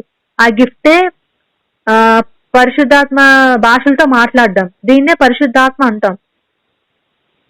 ఇంత పెద్ద కాంటెక్స్ట్ అంతా ఎక్కడి నుంచి వచ్చిందంటే ఆది నుంచి వచ్చింది. కాంటెక్స్ట్ ఎక్కడ అంటే నువ్వు పాస్ట్ ని చూసా కానీ ఫ్యూచర్ చూడాలి. ఆ ఫ్యూచర్ అంటే ఏంటి? టంగ్స్ లో మాట్లాడడం, స్పిరిచువల్ గిఫ్ట్స్ ఉన్నాయి, ఇవన్నీ ఉన్నాయి. మొదటి కొరింథీయులకు రాసిన పత్రిక ఇవన్నీ చూస్తే ఇవన్నీ కనిపిస్తాయి. అయితే ఈ అన్నోన్ టంగ్స్ అనేది ఎక్కడి నుంచి వస్తుంది, మనం ఎలా ప్రకటించాలి, అసలు ఏంటి అనేది కనిపిస్తుంటది. అయితే ఆదికాండం 2వ అధ్యాయం 10వ వచనంలో మనకి 4 నదులు ఉన్నాయి. 4 నదులు. అయితే ఈ ఆదికాండంలో 2:10లో 4 నదులు ప్రవహిస్తాయి. ఒకటి పీషోను, ఒకటి గీహోన్, ఇంకోటి హిదెక్కేలు, ఇంకోటి ఇఫ్రటిస్ నది. ఈ 4కి దేవుడు 4 అర్థాలు ఇచ్చాడు. ఆ 4 అర్థాలు ఏంటో నేను ఇప్పుడు చెప్తాను, నువ్వు జస్ట్ చదువు నార్మల్ గా. అది దేనికి ప్రసిద్ధి? ఫస్ట్ నది దేనికి ప్రసిద్ధి, రెండోన దేనికి ప్రసిద్ధి, మూడో దేనికి ప్రత్యేకం, నాలుగో దేనికి ప్రత్యేకం. అయితే ఫస్ట్ పీషోను కోసం చదువు. మరియు ఆ తోటను తరుపుటకు ఏదోను నుండి ఒక నది బయలుదేరి అక్కడ నుండి చీలిపోయి 4 శాఖలైన. మొదటి దాని పేరు పీషోను. అది హవీల దేశమంతటి చుట్టూ పారుచున్నది. అక్కడ బంగారం ఉన్నది. చాలు. ఫస్ట్ నది ఏంటి? పీషోన్. ఈ పీషోన్ దేనికి సంబంధించిందంట? అక్కడే ఉంది, బంగారానికి సంబంధించింది. అంటే బంగారం ప్రసిద్ధి అయిన ప్రదేశం అది పీషోన్ అంటే. ఫస్ట్ రివర్ అంటే పీషోన్ అంటే దాని అర్థం ఏంటి? నోరు బాగా తెరవడం. అర్థమైందా? పీషోన్ అంటే ఏంటి? నోరు బాగా తెరవడం అంటే చేంజ్ అండ్ ట్రాన్స్ఫర్మేషన్ రావడం. అంటే ఎక్స్టెన్షన్ ఆఫ్ మౌత్ అనమాట. అంటే నోరు బాగా తెరవడం. ఏంటి నోరు బాగా తెరవడం అంటే నువ్వేం చేయాలి నీ నోటితో అంటే వాక్యాన్ని ప్రకటించాలి. పీషోన్ అంటే ఏంటి? వాక్యాన్ని ప్రకటించాలి, అన్య భాషలో మాట్లాడాలి, స్తుతి ఆరాధన చెయ్యాలి. నీ నోట్ల నుంచి స్తుతి ఆరాధన చెయ్యాలి. నువ్వు ఎక్కడికైనా నడుస్తున్నావు అంటే నీ నోట్ల నుంచి ఏం రావాలి? స్తుతి ఆరాధన రావాలి. నీ నోట్ల నుంచి ఏం రావాలి? అన్య భాష రావాలి. నీ నోట్ల నుంచి ఏం రావాలి అంటే వాక్యం ప్రకటించాలి. అర్థమవుతుందా? పీషోన్ అంటే ఎక్స్టెన్షన్ ఆఫ్ మౌత్ అంటే నోరు బాగా తెరవడం. ఎందులో నువ్వు ఎప్పుడైతే నీ నోరు నుంచి అంటే నీ యొక్క మాట ఏదైతే బయటకు వస్తుందో, నీ కడుపులోంచి ఏదైతే బయటికి వర్డ్ వస్తుందో ఆ వర్డ్ ద్వారా నువ్వు ఇతరులకు ఏం జరుగుతుందంటే మేలు జరుగుతుంది. చాలా మంది సిగ్గుపడతారు రోడ్డు మీద వెళ్తూ పాట పాడడానికి. అదే సినిమా పాట అయితే గట్టిగా అరిచేర్చి పాడుతారు. అదే దేవుని యొక్క మాటలు అంటే పాట అంటే ఎందుకు మనకు భయం? అయితే నీ కడుపులోంచి ఏం రావాలంటే దేవుని యొక్క మాటలు బయటికి రావాలి, ప్రకటించబడాలి, అన్య భాష మాట్లాడాలి. అన్య భాష మాట్లాడితే మన స్పిరిట్ ఏమవుతుందంటే దేవునికి సంబంధం కలిగి ఉంటది. అలాగే ఇష్టం వచ్చినట్లు అంటే దేవుని యొక్క పనికి దేవునికి మాత్రమే ఉపయోగించాలి, వేరే వాటికి ఉపయోగించకూడదు దాని ద్వారా. అయితే నువ్వు వాక్యాన్ని ప్రకటించాలి, అన్య భాషలు అంటే దేవుని యొక్క భాషలు మాట్లాడాలి, దేవుణ్ణి అడగాలి, స్తుతి ఆరాధన చేయాలి, నోరు బాగా తెరవాలి. పీషోన్ అంటే రివర్. దాని ప్రత్యేకత ఏంటి? నువ్వు ఎప్పుడైతే నోరు తెరుస్తావో నీకు గొప్ప కార్యాలు జరుగుతుంటాయి. అంటే గొప్ప భయంకరమైన కార్యాలు. ఇక్కడ ఏంటి ప్రసిద్ధి? బంగారం ప్రసిద్ధి. నువ్వెప్పుడైతే నీ నోటించి ప్రకటిస్తావు అక్కడ ఏం జరుగుతుంది? చూడలేనంత బంగారం చూస్తావు. అంటే జస్ట్ నార్మల్ గా చెప్తున్నాను ఏంటంటే, దేవుడు ఏదైనా ఒకటి ఇచ్చాడంటే దాన్ని వెనక్కి తీసుకోడు. ఎప్పుడైతే నీ నోటు నువ్వు ప్రకటిస్తావో, పీషోన్ లాగా నోరు బాగా తెరుస్తావో, అప్పుడు ఏంటంటే నీ లైఫ్ ట్రాన్స్ఫర్మేషన్ అవుతుంది, నీ లైఫ్ చేంజ్ అయిపోతుంది. నువ్వు ఇక్కడ ఈ ప్రదేశంలో ఒక వ్యక్తివి, నువ్వు ఉన్నతమైన స్థలంలో దేవుడిని తీసుకెళ్తే హెచ్చిస్తాడు. ఎప్పుడు నువ్వు నోరు బాగా తెరిస్తే. ఏంటి తెరవాలి? వాక్యం ప్రకటించడం, స్తుతి ఆరాధన చేయడం, అన్య భాషలు మాట్లాడడం, దేవునితో సంబంధం కలిగి ఉండడం, టైం స్పెండ్ చేయడం. ఇది ట్రాన్స్ఫర్మేషన్ కి గుర్తు. అయితే రెండో నది ఉంది, గీహోన్. గీహోన్ అంటే ఏంటి? చదువు ఒకసారి. 13. రెండవ నది పేరు గిహోను. అది కూష దేశం అంతటి చుట్టూ పారుచున్నది. చాలు నీకు ఇది చదివితే నీకు ఒక వర్డ్ గుర్తు రావాలి, ఒక పేరు గుర్తు రావాలి. ఏంటి ఆ పేరంటే, గీహోను దేనికి ప్రసిద్ధించిందంటే, కూష దేశం అంటే ఏంటి? ఎవరు? ఎస్తేర్ గ్రంథంలోని అహష్వేరోషు ఏం చేశాడు? ఈ దేశాలన్నీ పరిపాలించాడు. అంటే గొప్ప భయంకరమైన ప్రసిద్ధికరమైన ఏం జరిగాయంటే, అక్కడ ఉన్నతమైన వస్తువులు ఉన్నాయంట. గీహోన్ అంటే అర్థం ఏంటంటే కృప అండ్ అభిషేకం. గీహోన్ అంటే అర్థం. అయితే ఈ గీహోన్ ఎక్కడ కనిపిస్తుంది అంటే, ఆదికాండం 24:10 కనిపిస్తుంది. ఆదికాండం 20. నేను తీస్తానులే, నువ్వు తీకు, నువ్వు ఇదిలాగే ఉంచు, నేను తీస్తాను.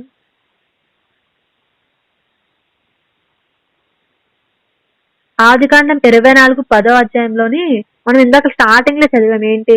అతడు తన యజమాని ఒంటెలోని 10 గంటలను తన యజమాని ఆశ్రయ శ్రేష్టమైన నానా విధములకు వస్తువులను తీసుకొని పోయాను. అతడు లేచి అమరహారాయిము లోనున్న నహోరు పట్టణంకు చేరిరి. ఏం తీసుకొని వెళ్ళారు అంటే, ఒంటెలు తీసుకెళ్లారు. అంటే నువ్వు దేన్ని తీసుకెళ్తున్నావు? ఒంటెలంటే ఏంటి సాదృశ్యం? ఒంటెలంటే పరిశుద్ధాత్మ సాదృశ్యం. అంటే గీహోన్ అంటే ఏంటి? కృప, అభిషేకం, ఇంకా పరిశుద్ధాత్మ. ఈ పరిశుద్ధాత్మ ఎక్కడ ఉంటదంటే, యెషయా గ్రంథంలో కూడా మనకు కనిపిస్తుంది. ఇంకా మొదటి రాజు గ్రంథం 1వ అధ్యాయం 33 మనకు ఒకటి ఉంటది.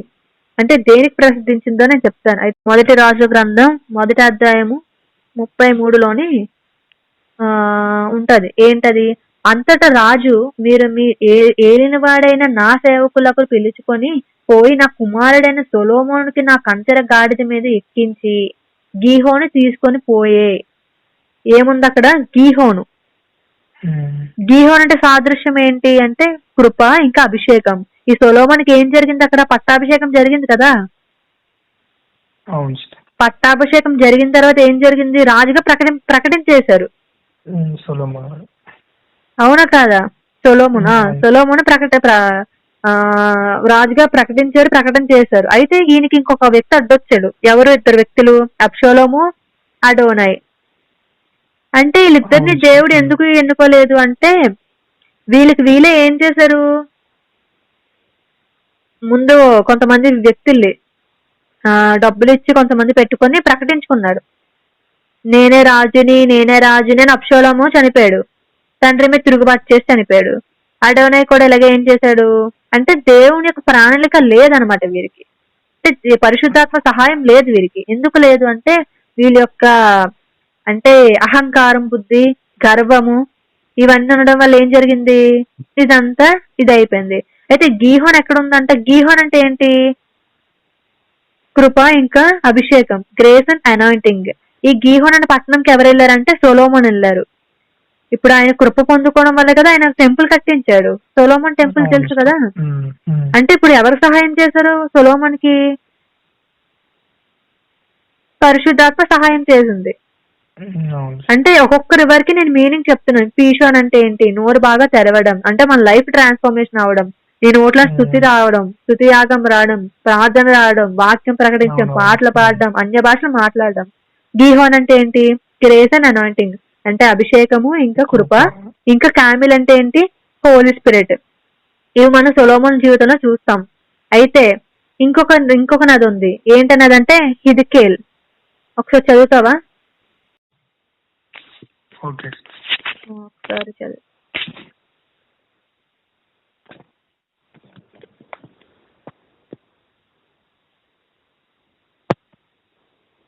ఎన్నో వచనం 14. మూడవ రాజు పేరు హిజ్కియా. డానియల్ రాసిన దాంట్లోని 14లో మనకు అనిపిస్తుంది ఒకటి. అయితే ఇక్కడ మొదటి నెల 24వ తేదీ నేను హిజ్కియాకు గొప్ప నది తీరంన ఉంటిని. ఎవరున్నారంట తీరంన? హిజ్కియా దగ్గర, అదే హిజ్కియా అనే రివర్ దగ్గర ఎవరున్నారంటే డానియల్ ఉన్నాడంట. అంటే డానియల్ అక్కడ ఏం చేస్తున్నాడు? సమాధాన పడడానికి చూస్తున్నా, అంటే త్వరగా సమాధానం పొందుకోవడం. హిజ్కియా అంటే త్వరగా సమాధానం పొందుకోవడం.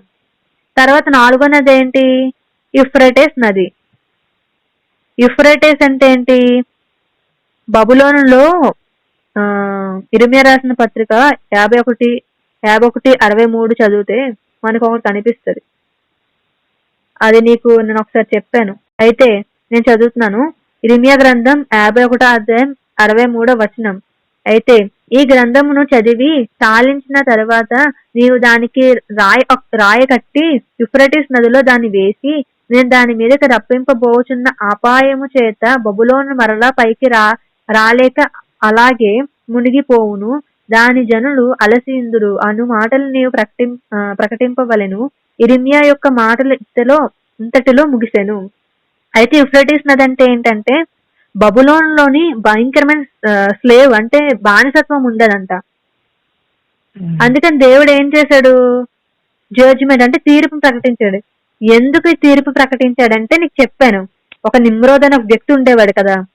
ఆ నిమ్రోద్ ఏం చేశాడు? దేవుడికి వ్యతిరేకంగా పనిచేసే బబులోన్ అనే సామ్రాజ్యాన్ని కట్టి నియమించి అందరినీ పేర్చి ఆకాశం వైపు తగిలినట్టుగా కట్టి ఏం చేశాడు అంటే, వాడి ఉద్దేశం ఏంటంటే దేవుడి యొక్క నీతి రాజ్యంను, దేవుని యొక్క మాటని ఫలించకుండా చేసేద్దాం. అంటే ఇంకెవరు ఉండకూడదు, నేనే ఉండాలి, నేనే దేవుణ్ణి, నేనే రాజుని, ఇది చేస్తారు. మరి ఈ చర్చెస్ లో చూస్తే మేరీ మాత ఫోటోలు ఉంటాయి. ఇదంతా ఎవరు? వాళ్ళ పిల్లలు, వాళ్ళ కొడుకులు, వాళ్ళ పూజించుకుంటున్నారు అనమాట. అయితే ఇక్కడ మ్యాటర్ ఏంటంటే యూఫ్రటీస్ నది అంటే ఏంటి అంటే ఒక భయంకరమైన బానిసత్వంలో ఉండేదంటే బబులోన్ సామ్రాజ్యం. దాని మీదకి దేవుడు తీర్పు తీసుకురాబోతున్నాడు అని చెప్పడానికి ఇది ఒక ఉదాహరణ. అంటే తీర్పుకు సంబంధించి ఏంటంటే యూఫ్రటీస్ నది. ఈ యూఫ్రటీస్ నది కింద కూడా 4 దేవదూతల్ని బంధింపబడి ఉండడం మనం చూస్తాం. అయితే మొదటిగా మనం ఏం చూస్తాం? పీషోన్ చూసాము, గీహోన్ చూసాము, హిజ్కియా చూసాము, యూఫ్రటీస్ చూసాము. పీషోన్ అంటే ఏంటి? నోరు బాగా తెరవడం. గీహోన్ అంటే ఏంటి? దేవుని యొక్క కృప, ఇంకా అభిషేకము, పరిశుద్ధాత్మ. హిజ్కియా అంటే ఏంటి? త్వరగా సమాధానం పొందుకోవాలి. యూఫ్రటీస్ అనేది ఏంటంటే దేవుని యొక్క జడ్జిమెంట్, తీర్పు. అయితే నది దేనికి సాదృశ్యం అంటే నమ్మిన వారికి అది జీవ జలపు ఊట. అయితే ఇది ఎక్కడ మనకు కనిపిస్తుంది? యోహాన్ రాసిన పత్రిక 7:38 చదివితే మనకు కనిపిస్తుంది. 7:38 నా యందు విశ్వసించి వాడెవడో లేఖనం చెప్పినట్లుగా వాని కడుపులో నుండి జీవ జల నదులు పారునని బిగ్గరగా చెప్పాను. ఈ నదులంటే ఏంటి? పీషోను, గీహోను, హిజ్కియా, యూఫ్రటీస్ నదులు. ఈ 4 నదులు ఎక్కడ పారాలంట? కడుపులో. కడుపు అంటే ఏంటి? మన కడుపు ఉందా? మన కడుపులో నదులు ఉన్నాయి. తెలుసా నీకు ఆ విషయం? తెలీదా? రోజు నీళ్ళు తాగుతావా? నీ బాడీలో 70% వాటర్ ఉంటది, అవునా కాదా? ఈ జీవ జలపు నదులు అంటే నీ కడుపులో ఏం ప్రవహిస్తున్నాయంట? పీషోను, గీహోను, హిజ్కియా, యూఫ్రటీస్. అంటే నోరు బాగా తెరవడం, కృప, అభిషేకం, పరిశుద్ధాత్మ, త్వరగా సమాధానం పొందుకోవడం, ఇవన్నీ కూడా. అంటే నువ్వేం చేయాలంటే నీ కడుపులోంచి బయటికి నువ్వు తీసుకురావాలి. దేన్ని తీసుకురావాలి? వాక్యం అనే ఖడ్గం. వాక్యం అంటే 2 అంచుల ఖడ్గం స్ట్రైట్ గా వస్తుంది బయటికి. అంటే నీకేం కావాలంటే నీ యందు, అంటే దేవుని యందు విశ్వసించి వాడు ఎవడో. లేఖనం అంటే ఏంటి? దేవుని వాక్యం. ఎవరైతే నీ కడుపులోంచి బయటికి తీసుకొస్తారో, బయటకు వస్తే ఏమవుతుందంట? జీవజల నదులు పారినట్టు బిగ్గరగా చెప్పానంటున్నాడు. పారుతాయంట, నదులు బయటకు వస్తాయంట. అంటే నీకు అంత శక్తిని దేవుడిచ్చాడు ప్రకటించడానికి, చెప్పడానికి. అయితే జీవజలపు ఊటలు ఎలా బయటికి వస్తాయి? ఎలా వస్తాయంటే నీ నోటి ద్వారా బయటకు వస్తాయి. అంటే నీ యొక్క మాట ద్వారా బయటకు వస్తాయి, దేవుని వాక్యం ఏం చేస్తుందంటే బయటకు రావాలి, నువ్వు ప్రకటించాలి. అన్య భాషలైనా బయటికి రావాలి. ఎలా వస్తుంది? నువ్వు ప్రార్థిస్తున్నప్పుడు దేవుడిని అర్థితే దేవుడు ఏం చేస్తాడో ఖచ్చితంగా ఇస్తాడు. అయితే సామెత గ్రంథంలో 18:21 ఒక మాట అంటాడు. ఏమని? అయితే నీ నోటి నుంచి దేవుడి మాట బయటకు రావాలంటే జీవ జలపు ఊటలు నీ నోటి నుంచి బయటికి రావాలి, నోరు తెరవాలి, నోటి నుంచి బయటికి రావాలి, దేవుని వాక్యం ఏంటి బయటికి రావాలి, అన్య భాషలు బయటికి రావాలి. ఇవన్నీ రావాలంటే దేవుడు ఒక మాట అంటున్నాడు. ఏమని అంటున్నాడు? జీవ మరణమును నాలుక వశము, దాని యందు ప్రతివాడు వారు దాన్ని ఫలం తిందురు అని. అంటే నువ్వు నోట్లోంచి ఏం ప్రకటిస్తావు అదే వస్తుంది.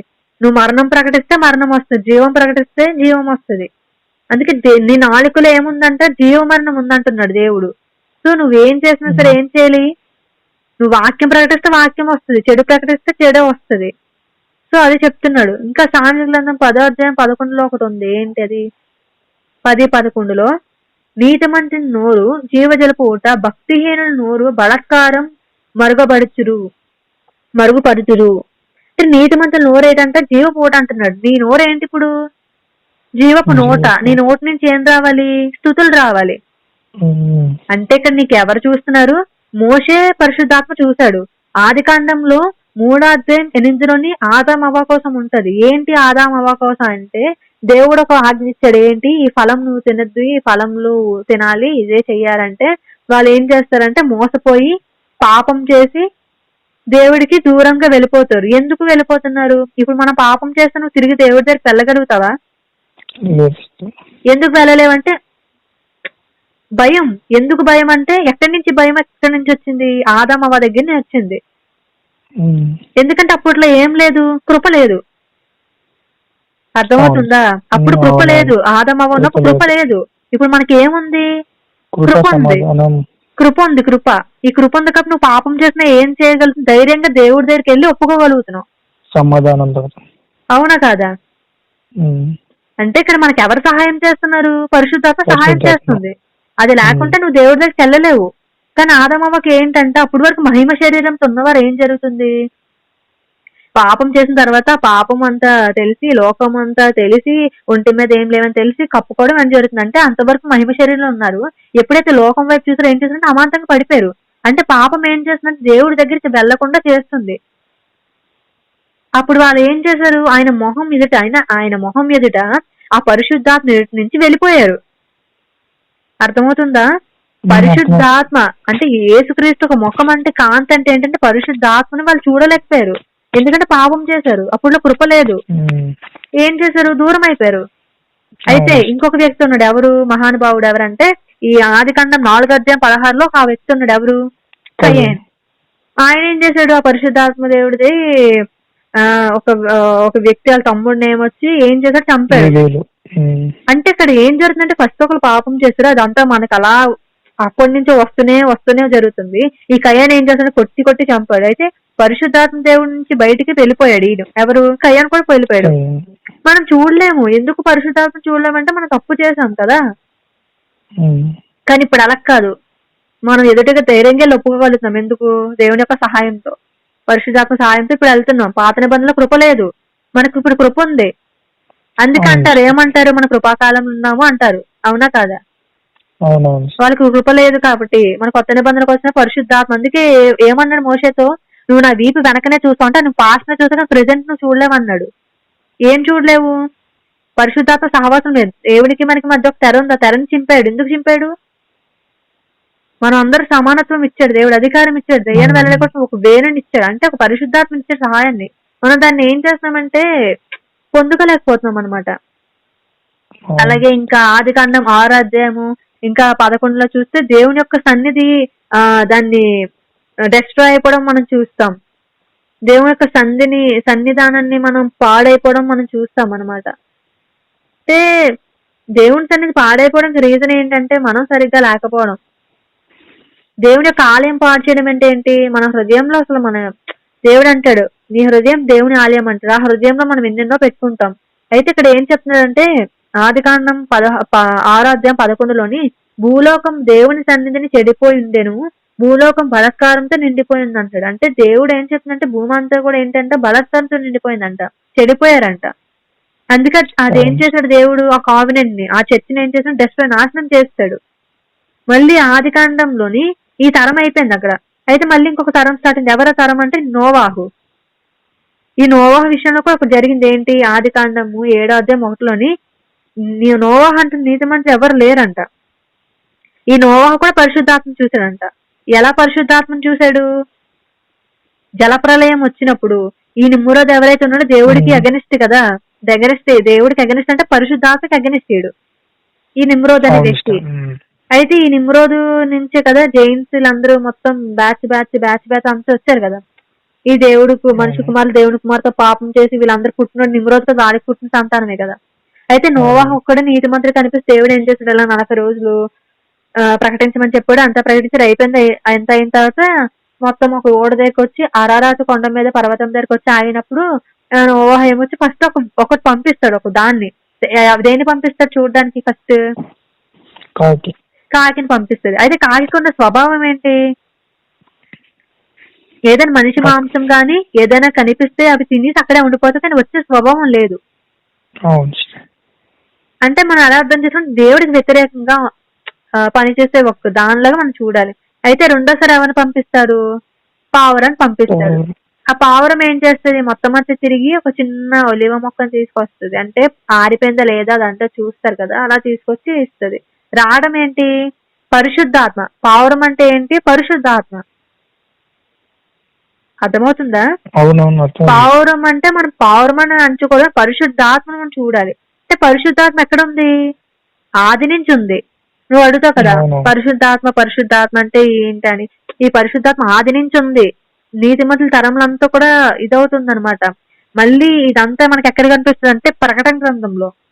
ప్రకటన గ్రంథం 22వ అధ్యాయంలో 1-4 దేవుడు ఒకటి చెప్తారు. ఏంటది అంటే 22 లాస్ట్ 1-4 చూస్తే, మరియు స్ఫటికముల వలె మరియునట్టి జీవ జలములు నది దేవుని యొక్క గొర్రెపిల్ల యొక్కయు సింహాసనం యొద్ద నుండి ఆ పట్టణపు రాజ వీధి మధ్యను ప్రవహించుట ఆ దూత నాకు చూపెను. ఆ నది యొక్క ఈవులను ఆవులను జీవవృక్షం నుండెను. అది నెలకు ఫలించు 12 కాపులు కాయను. ఆ వృక్షము యొక్క ఆకులు జీవమునకు స్వస్థపరచుటకే వినియోగించెను. ఇక మీదట శాపగ్రస్తం ఏదేది లేదు, దానిలో ఉండదు. దేవుని యొక్క గొర్రెపిల్ల యొక్క సింహాసనం దానిలో ఉండెను. ఆయన దాసులు ఆయనకు సేవించు ఆయన ముఖ దర్శనం చేయుదురు. ఆయన నాలుకయు వారి నొసలుయందు ఉండెను.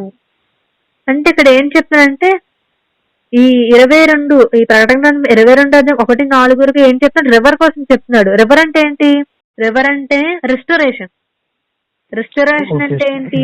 తిరిగి మళ్ళీ బాగుపడడం, బాగు చేయడం. దేవుడు బాగు చేస్తాడు అన్నమాట తిరిగి. అంటే నదుల కోసం చెప్తున్నాడు.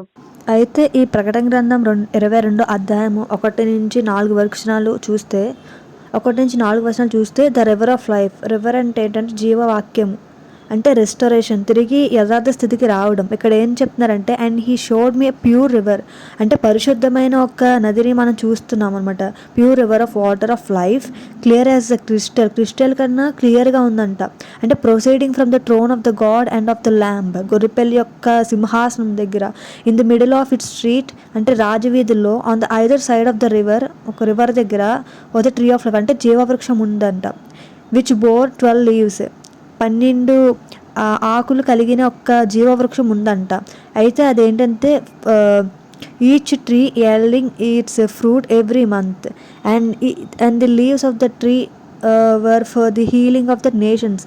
ఇదేంటంటే నేషన్స్ని హీల్ చేయడానికి జీవవృక్షం అనే ఏవైతే ఉన్నాయో దాన్ని ఇక్కడ చూపిస్తున్నారు. అంటే రెస్టోరేషన్, నేషన్స్ అన్ని తిరిగి యథార్థ స్థితికి రావడం, దాని గురించి చెప్తున్నాడు.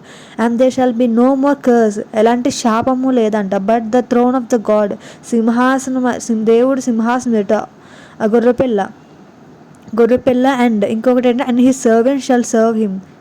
సర్వెంట్స్ అంటే ఎవరు అంటే దాసులు ఎవరైతే ఉన్నారో వాళ్ళు గొర్రెపిల్లనంటే సింహాసనం ఎదుట ఉన్న దేవుడిని ఏం చేస్తున్నారంటే స్తుతిస్తున్నారు, సర్వ్ చేస్తున్నారు.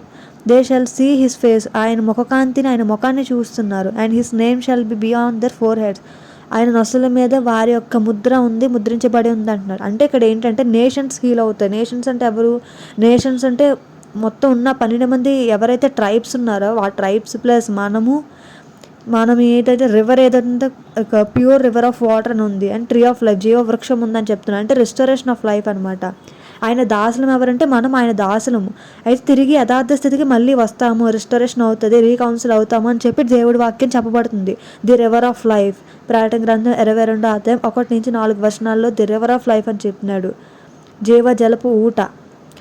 సో ఇది దేవుని యొక్క వాక్యం తెలియజేస్తున్నాను. అసలు పరిశుద్ధాత్మ అంటే ఏంటి, పరిశుద్ధాత్మ మనకి ఎలాంటి కార్యాలు చేస్తుంది, పరిశుద్ధాత్మలో మనం నడుస్తున్నప్పుడు దేవుడు ఎలాంటి కార్యాలు చేస్తాడు, మనం ఎలా మన జీవితం మారు మనసు పొందుతుంది, ఎలా మన జీవితం మార్పు చెందుతాము, ఇవన్నీ కూడా ఇందులో కనిపిస్తూ ఉంటుంది అనమాట. సో ఇది దేవుడి యొక్క వాక్యం. ఈ వాక్యం నీలో నాలో ఫలించాలని చెప్పి ఈ వాక్యం దేవుడు దీవించి ఆశ్రయించును గాక. ఆమేన్.